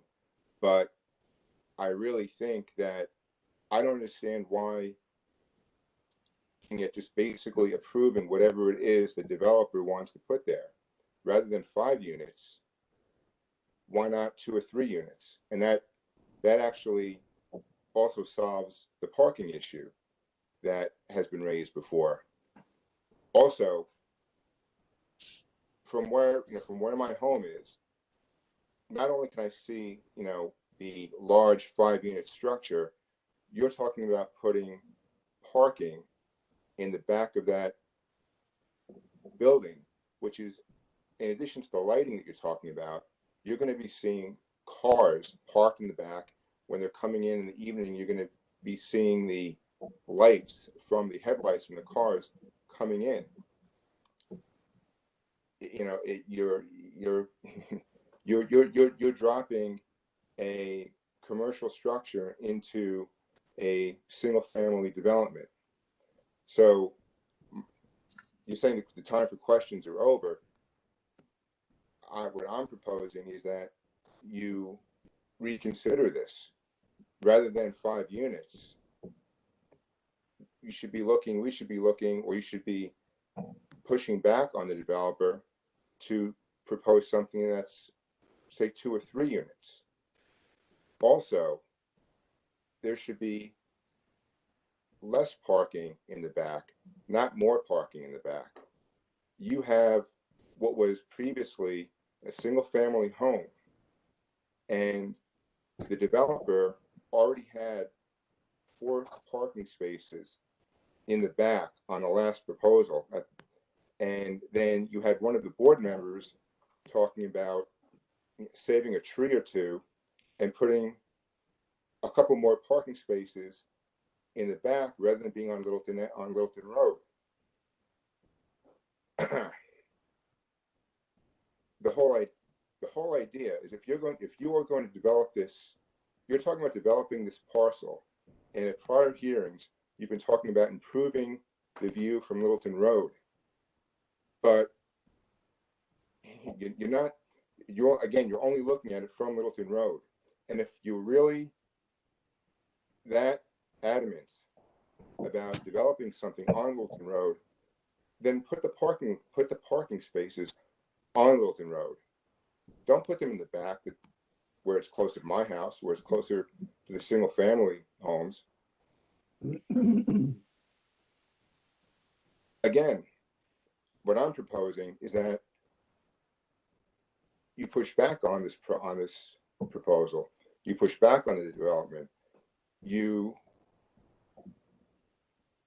suggest looking at only 2 units or 3 units. You have lesser parking. You put the parking in the front, not in the back. On top of that, what I would like also with this project is not, I don't think this project is allowing for is fencing. I heard on a prior hearing earlier tonight, you're opposed to stockade fencing, but I think stockade fencing is what's called for. First of all, it's going to at least somewhat block our view of the cars, of the lighting. It's also, quite frankly, also a safety issue, because whether you want to agree with it or not, you're putting 5 units there. I would like to be, and I think it really should be, looked at closer, like I said, 2 or 3 units, but you're putting multiple units there. You're putting renters there, okay? And, renters are by nature transient. Renters are not, in all likelihood, not going to be staying there, for that long. This house where I am right now, we've already been robbed Could you twice. stick to the application and not the quality of the people that are going to live there when you have no idea who's going to live there and how long they're going to live? My point. Let's stick to the variances. Okay. Well, my point. Whatever else you'd like to speak about the project. Let's not get off track with transient renters, because that may be very untrue. That's your testimony. You have time. My point is that I think that this project, in addition to being too high in terms of density, is not even taking into account, is not allowing for fencing. There should be fencing. This is something else that you should be pushing back on, that you should be looking to the developer to account for, to put into their plan. In addition to fencing, trees. I know there are some trees, but there should be more trees. First of all, again, to shield the view, if you will, block the view. It also would help in terms of drainage. So there really should be fencing, trees, and the lighting, like I said before, is another issue. And I don't know, once this thing eventually does get approved, regardless of how many units you're talking about,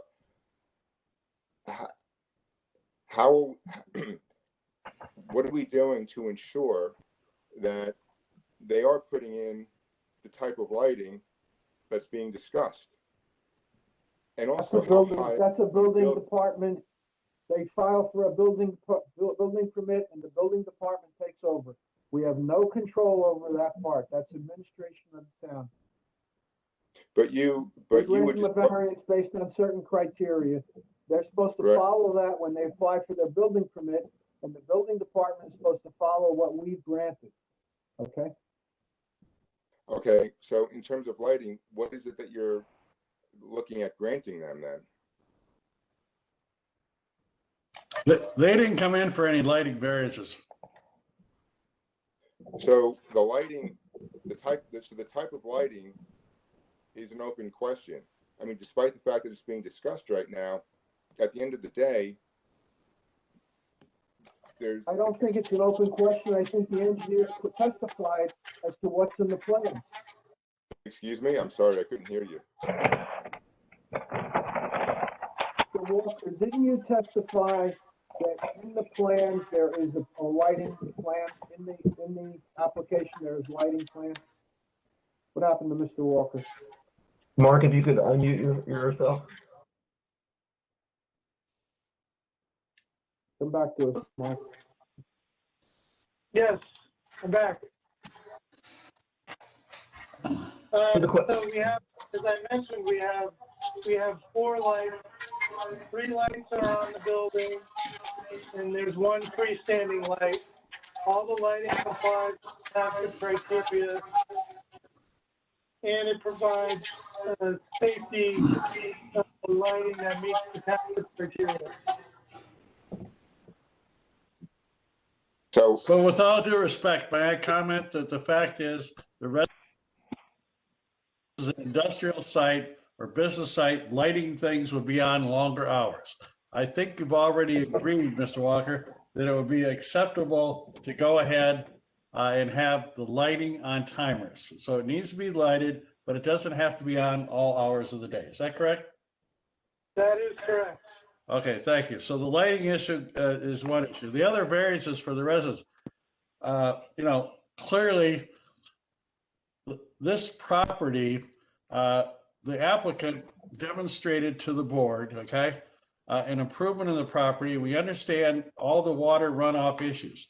The testimony of the professional is that no resident would have more water running onto their property than they have currently, based on this design.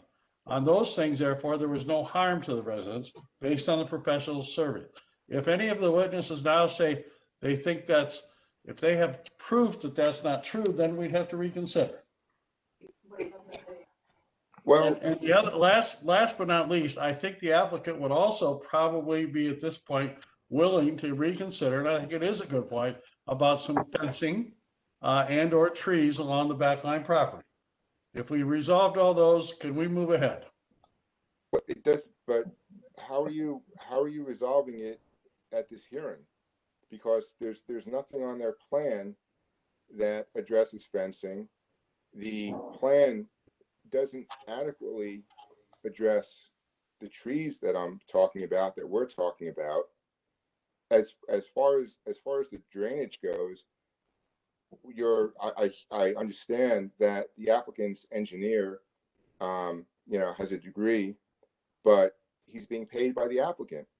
I mean, All right, let's stop right there, okay? Let's stop right there. This man is a professional. He's sworn to tell the truth. He was sworn under oath, okay? So he's not making up stories. He's swearing under oath. He's a professional. He has a license, and he's not going to risk his license by lying to us. So stop with that stuff, okay? Let's stay on point. I've asked you before. Okay, so okay? Don't waste our time. I'm sorry.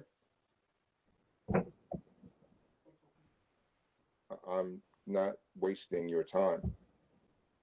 So again, my point is that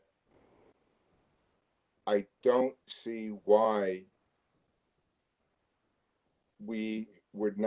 why the board is not pushing back on the developer to propose something of a lower density.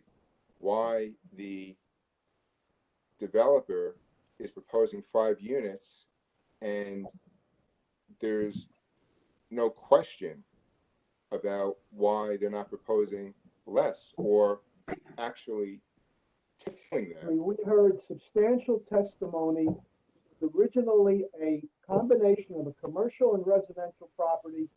Obviously, the board was not happy with that. The applicant came back with significant more testimony and offered this residential only, which seemed to fit in.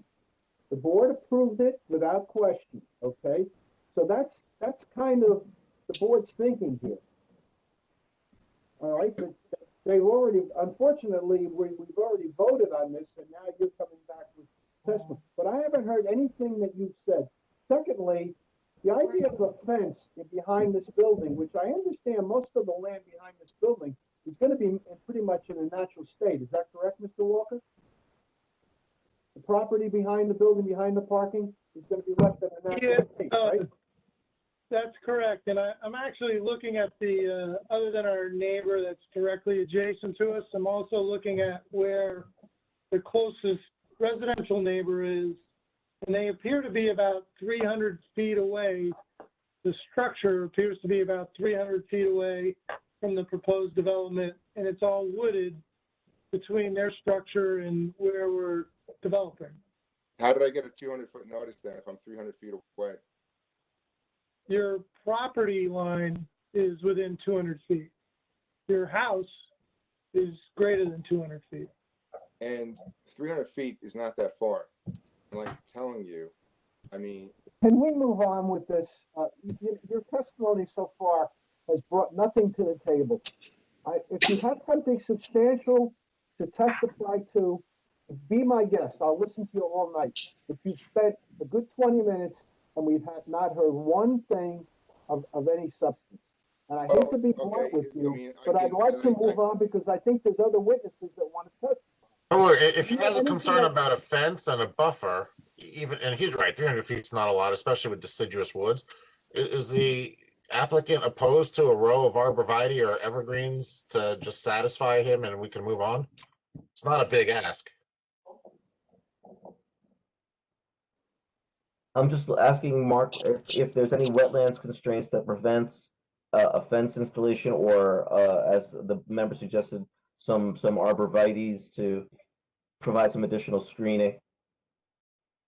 We can add some plants in. I think once we add those 2 parking spaces to the rear, we may need a fence on top of the retaining wall to provide that barrier that the neighbor's looking for.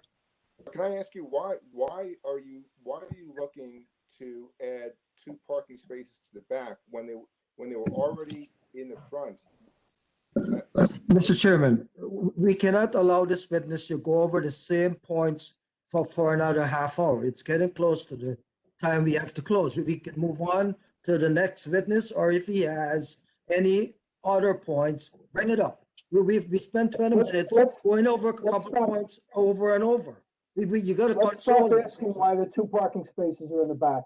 That was all discussed at a previous meeting and it was approved. It was discussed So at a don't ask previous that meeting question that I again, couldn't okay? participate in.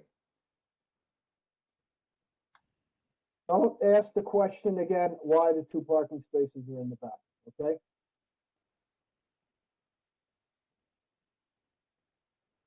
Oh, this is Steve Sambalaki, the applicant's attorney. If everyone will recall at the prior meeting, Mr. Chadwick suggested that some landscaping improvements along Littleton Road would be beneficial to the site, but that would cause 2 spaces to be displaced. So the suggestion was to relocate those 2 spaces from the front to the back in order to provide a more attractive landscape design along Littleton. And the applicant was fine with that. And your attorney also testified to that tonight as well. Mr. Walker confirmed that. I think it was Mr. Chadwick's suggestion, which we thought was fine. So what I'm asking you though is to reconsider that. I'm asking the board to do that. I mean, the board member that brought this up was concerned about, a couple of trees on Littleton Road and improving the view on Littleton Road, and without taking into account the residents that are in the area like myself. And what I'm asking is that you reconsider that. And if you're going to go with this plan, go with a plan where the parking, where those 2 spaces were on Littleton Road at the front of the building. And keep... Okay, so you've asked that again. We understand you'd like the 2 parking spaces to be in the front. Let's move on, okay? Okay, well then, do you want to introduce the video of the streamless in the back of the property? King, what's the rules here? Sir, did you take the video? And on what date did you take the video? I believe it was 10. I'm sorry? I can look it up right now. I believe it was on July 10th. So I'm going to ask for a 5-minute break here. I'd like to talk to Mr. O'Neill if he can hear me. Can Mr. O'Neill hear me? Can you get yourself off mute? Yes, Mr. Chairman, good evening. Mr. O'Neill, it's already 9:30. I don't see us moving anywhere between now and 10 o'clock. Nora? Where's Nora? I'm here. We're going to push Pacific Outdoor and Zoom to March 24th, our next meeting. Is that okay, Mr. O'Neill? That's all right. We'd like that, if possible, without further notice, Mr. Chairman. That's correct. And you're agreeing to give us whatever extensions are required. Is that correct? If any extensions are necessary, we'll give them through the end of the month. Okay. Is that okay, Mr. King? Everything good there? Yes, as long as we have the meeting before the end of the month. Well, we're carried to the next meeting on the 24th. And if something happens on the 24th. You know the way meetings have gone in the last year. So, well, if we're not going to have a meeting on the 24th, will you agree to extend beyond March 30th? If for some reason the governor shuts us down again or something, or God knows what. You'll agree to that, Yeah, right? well, what do you want? I'm not aware of any threats for shutdown, but we'll give to the end of April for both matters. All right, thank you. Let's do the end of April, okay? Is that fair? That's Okay, fine. Thank you. All right, motion to carry case 1903 and 1921 to March 24th without further notice and with extensions through April 30th. Is there a motion to that effect? So moved. Second, Jaskowitz. Second. Any discussion? All in favor? Aye. Anyone opposed? Okay. Thank you, everyone. Have a nice What are night. you saying now? Mr. King? So the video would just be marked as 01 and we can watch it. That's Look, I know you don't want to see the video because you feel the drainage is already a done deal. So, fine. What I'm asking you to do is, sir, but if you want to play the video, play the video. If you think it's relevant and it helps the board, provides sir, the board with certain information. Okay, well, I do think it's relevant, but I'm going to be realistic here, and I don't think it's going to actually accomplish anything for me. So what I'm really driving at right now is I'm asking the board to work with the residents as well as with the developer, and I'm asking you to, if you're going to approve this, I'm really asking you to don't put 2 more parking spaces in the back of the building closer to me. You're already putting this building on Littleton Road. So, enough with worrying about what the view is going to be like on Littleton Road, because you've already said that this development is going to improve Littleton Road. So this development means more parking spaces. It means more cars. Put the parking spaces at the front of the building. Put fewer parking spaces in the back where I am. Okay, Mr. Gugliotta, we've heard you. And so I guess back to the applicant, is there some way we can tweak this to kind of be, a good neighbor? I know it was Mr. Chadwick's initial suggestion that you do this, but can we put it back in the front? These are the impacted residents. Yeah, Ms. Snyder, we can obviously go back to the original plan, which is fine. We're just trying to find a balance of the best way to work this. Totally get it. Yeah. Ms. Snyder, the plan that's actually before you does show trees in the back. There is landscaping in the back. What Mr. Walker also suggested, that since there's going to be a retaining wall, there's going to be a fence on top of that retaining wall, which is going to provide some screening. If there's a headlight issue, maybe some plantings at the end of the driveway could fix that. These are all fixable problems. So we'll work with the board and the township professionals to make sure that these things can all be addressed. These are all fixable. Right. And we're flexible. So the applicant, Mr. Gugliotta, the applicant does seem like they're willing to tweak that. Maybe flip the parking spaces in the front, do whatever buffer necessary to be that good neighbor. Okay. Thank you, Ms. Schneider.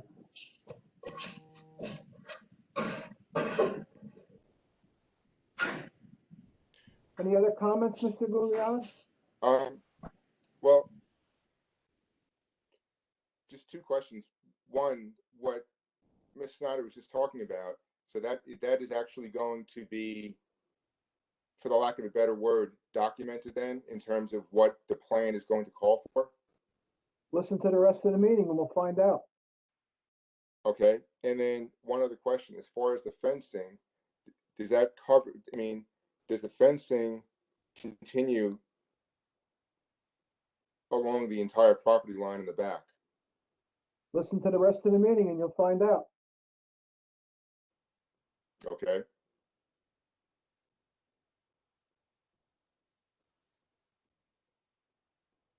Any other comments, Mr. Gugliotta?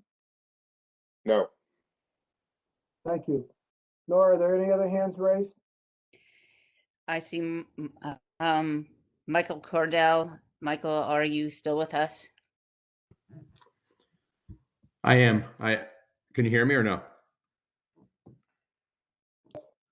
Yeah, the hand was, I must have stayed up from the previous time. I just was more, and Mr.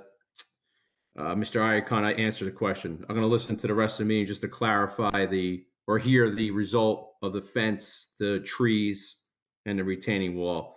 And I guess the lighting issue as well. If there's, I don't know if will be clarified by the end of the meeting as well. Any other hands raised? Minish Ramani, are you still with us? I am, and I think the hand was previously raised, same situation as Mr. Cardell. I will continue to listen to the meeting, the rest of the meeting. You know, I just want to point out, you know, regarding that fence, it was specifically stated on the retaining wall. So I, you know, am very interested and would be much more satisfied if it ran the entire property line on the back as well as the trees. So, and for the record, Excuse me.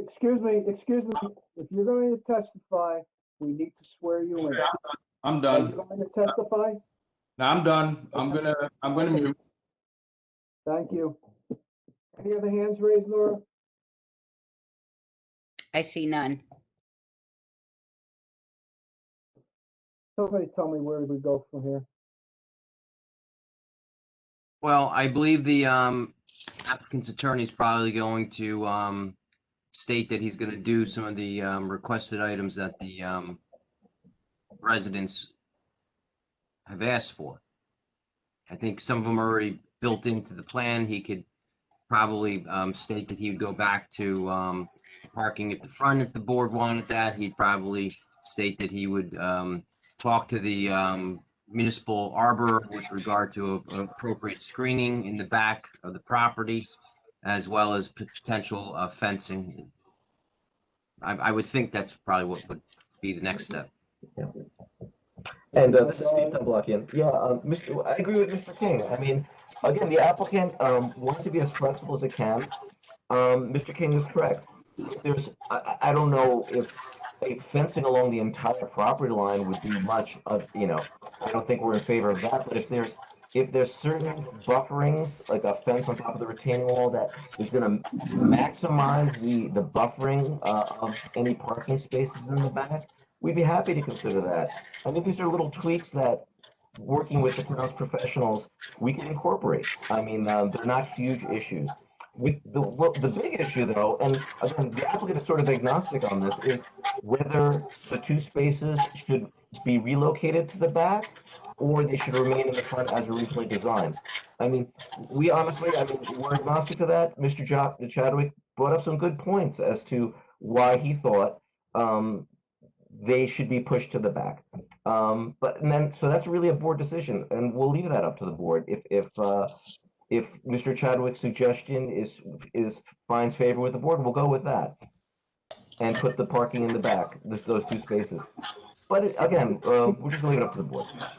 My thought on that, on the parking places, is Mr. Chadwick's idea was, we have a lot more residents going along Route 202 than we do in the back. So the point being, to improve the look at the front versus the back. And I think we've already agreed that we can do things to mitigate the negative effect of the additional two places in the back.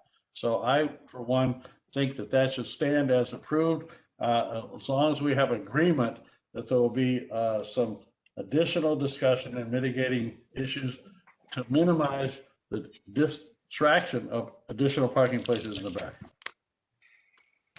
Chadwick, do you have any comments to make about that? I'm sorry, Chairman, were you asking me, were you asking the applicant? This is Mr. Nancy. Chadwick. I was asking Mr. Chadwick if you had any comments about that. He's on, I think he's on mute.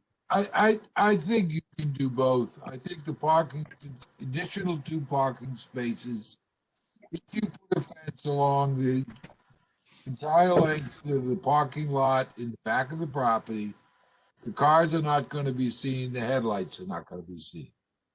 And if you change the landscape along that same area into a white pine or the giant arborvitae,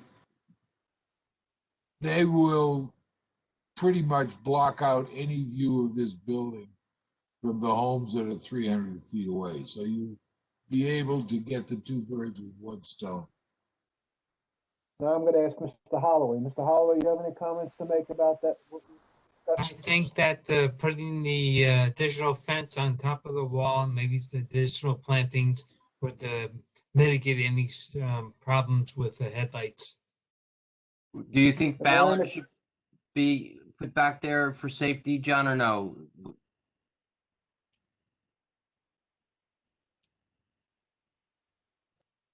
or Chaz, you're not worried about any need to protect the cars from going off, do you? Is the fence enough?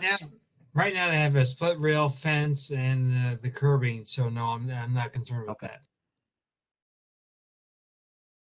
Now, are these things that will just get incorporated into the resolution, Mr. King, or these Yes. modifications? These modifications would be put into the resolution as a requirement. I'm going to put in also the lighting will be on a sensor as well. So if the board wants, if the board wants the spaces to be moved back to the front, I would put that in. Lighting on sensors, the 6-foot fence in the back where the parking is, on top of that wall to block the cars and headlights, as well as the additional buffering in the back of the property. That they will have to go to the forester, come up with an adequate plan that would provide that that buffering.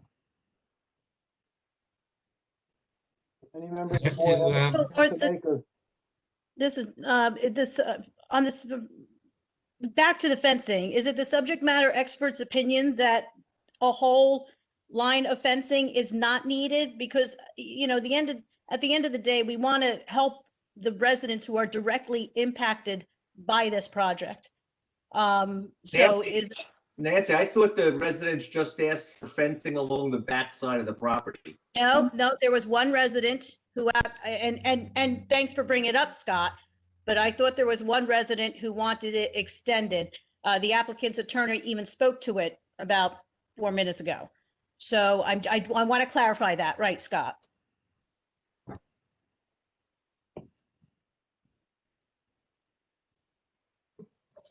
There's a couple things that need to be, the height of the fence on the wall. I don't know if the fence itself would be 6 feet or in combination with the wall, the fence would be at least 6 feet.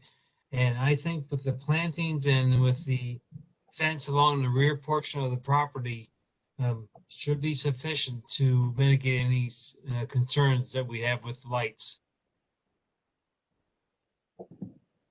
So what you're saying, Chaz, is just the buffering, the natural buffering accompanied with the fencing on that retaining wall should be suffice, correct? That's correct. The fence on the wall and possibly just along the back if there's any questions about where the lights are heading from the cars. Chaz, when you say in the back, do you mean in the back property line? Yes. Running from the whole back property line? No. We're talking about erecting the fence along the entire parking lot in the back, which will climb up on the retaining wall. So it'll be right up next to the parking lot. That will block all the headlights from the cars. Beyond that is go to the forester, and he selects the plant types that would be the best buffer to screen the fence. Yes, I agree with Mr. Chadwick. Okay. Any other comments by the board? Yes, I feel we should stay with the parking as it is at the back with all the fencing and the trees added to mitigate any light effect on the residents. Yeah, but Mr. Prasad, I know there was a lot of testimony at the last hearing that we were trying to do something about the front, and I thought that 2 parking spaces to the rear made more sense. Again, we're not perfect, but we try and be perfect. Listen, we try our best, Mr. Chairman, right? But at the same time, Mr. Prasad, you, Mr. Chadwick, Chaz, we don't live there. And so I know our intentions are good, but at the last hearing, we didn't have the opportunity to hear from the public. Today we did. And for some reason, a few of the members got scolded, but they weren't able to speak last time. And so now that we got a little bit more information, these are minor tweaks. These are minor tweaks to help our neighbors who are there. And I just don't understand why we are like, oh, just keep it in the back. Why? You don't live there. They do. Put it in the front. We The can, front faces 202. The front we faces can be a very moving, busy street. based on Mr. Chadwick's recommendation, we moved them to the back. Now you're gonna move them to the front. Mr. Chadwick said he was flexible on that, Mr. Prasad. We already had comments from Mr. Chaz about the trees and the fencing that will mitigate the light effect on the residents. So I don't see any problem. Casey, I think we should move the two parkings back in the front. I agree with the residents, and also we should put fence and some planting in the back, and that's the right thing to do for the neighbors. I agree with Casey. If it doesn't matter to Mr. Chadwick, let's just make the people happy. Mr. Chadwick, any comments?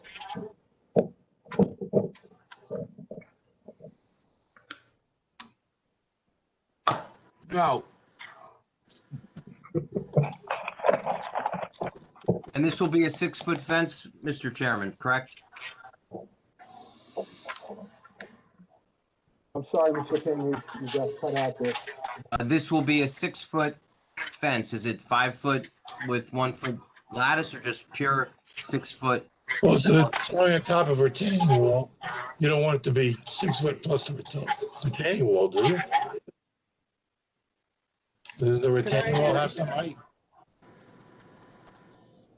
I've just looked at the plan and we're kind of anticipating a 4-foot high retaining wall. I think a 4-foot high fence, the neighbors are down at a lower elevation than us, so we're not going to need a really tall fence in order to accomplish what we're trying to achieve here. I believe a 4-foot high fence on a 4-foot retaining wall would be satisfactory. That makes sense. Agree.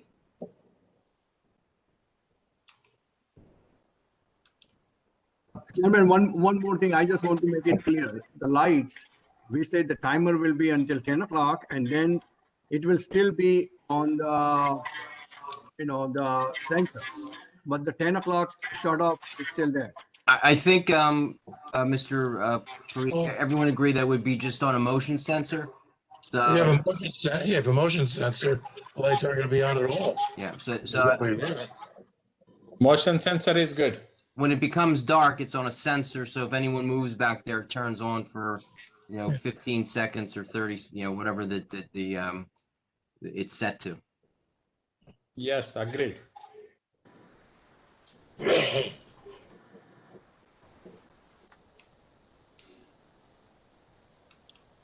So the amendments to the last approval would be buffering in the back of the property, and that would be subject to the municipal forester who would come up with an adequate plan. The 2 spots would go back to the front. The lighting on the building will be on sensors that will turn on. King, I don't think the vote was unanimous to move those spaces. I'd like to pull the board right now. Mr. Berkowitz, front yard or backyard? What'd you say? Where do you want those 2 spaces? Remain in the back or put them in the front? Leave them in the front. The front. Mr. Parikh, front or back? Fine. Mr. Kaplan, front or back? So the applicant doesn't care. I give deference to the residents and the neighbors, so I say move them to the front. Mr. Willens? We've only heard about residents objecting in the backyard. Riding down this road very frequently on 202, the front yard is important to me also. My concern is, now that we've reapplied this, if that changes, what if we get some objectors living across the street of residents that don't want that out front and would like Mr. Chadwick's enhancement? What do we do? You're saying leave them. I'm saying I'm saying I think that the agreement to mitigate the negative effect on the additional spaces moving to the backyard are sufficient for me to agree to do that and not worry about the front yard. Prasad, front Mr. yard or Chadwick's backyard? Mr. Prasad, front yard or backyard? Yeah, I agree, Mr. Willens, and I'm thinking the same thing. What if somebody across the street object to the additional in front? To me, the appearance, the horrible pool in front, much more important than how the back looks. And we also have mitigation in place to stem any negative effect from those two parking spaces from lights. Snyder, front or back? I say front, if there's a way of screening that a little bit, that would be most advantageous, but I'm staying, I say front. Jaskowitz? I think David brings up a good point. However, the people who are upset are here now. They've articulated themselves well, so I'll say move the parking to the front. Mr. Reddy? Move in the front. Okay. Mr. Tamalakian, okay? We're gonna move the spaces back to the front. It's perfectly fine. I appreciate the board's Okay. consideration of this. Now let's go back to Mr. King, who was giving us a synopsis of what changes we're gonna have.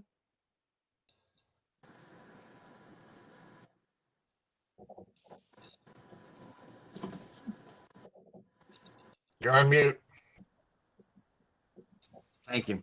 Buffer in the back with the arbor's input. He'll draw up the plan that the plantings that need to be there. 2 spots in the front, lights on sensors, and a 4-foot fence in the back of the parking lot, running across the wall and through the back where the parking is. Do I have a motion to amend the original proposal to reflect Mr. King's points that he just made? So moved. Second. Jaskowitz.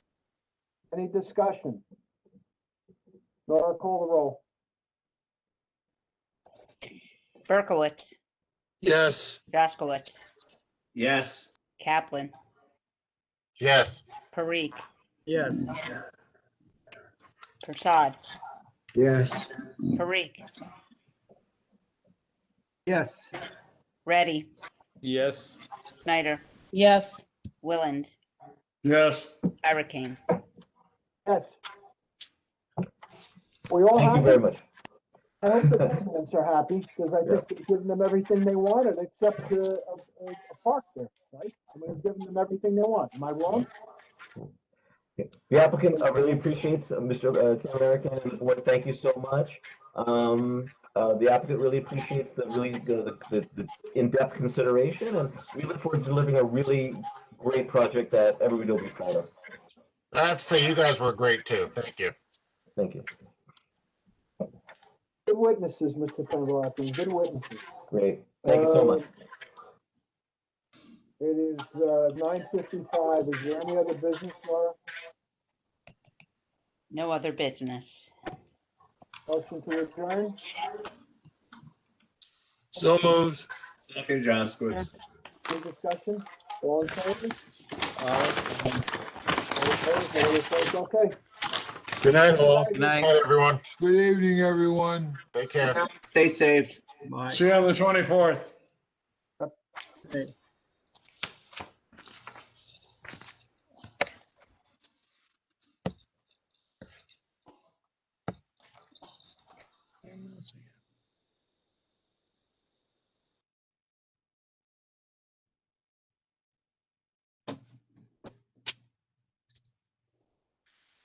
There we go.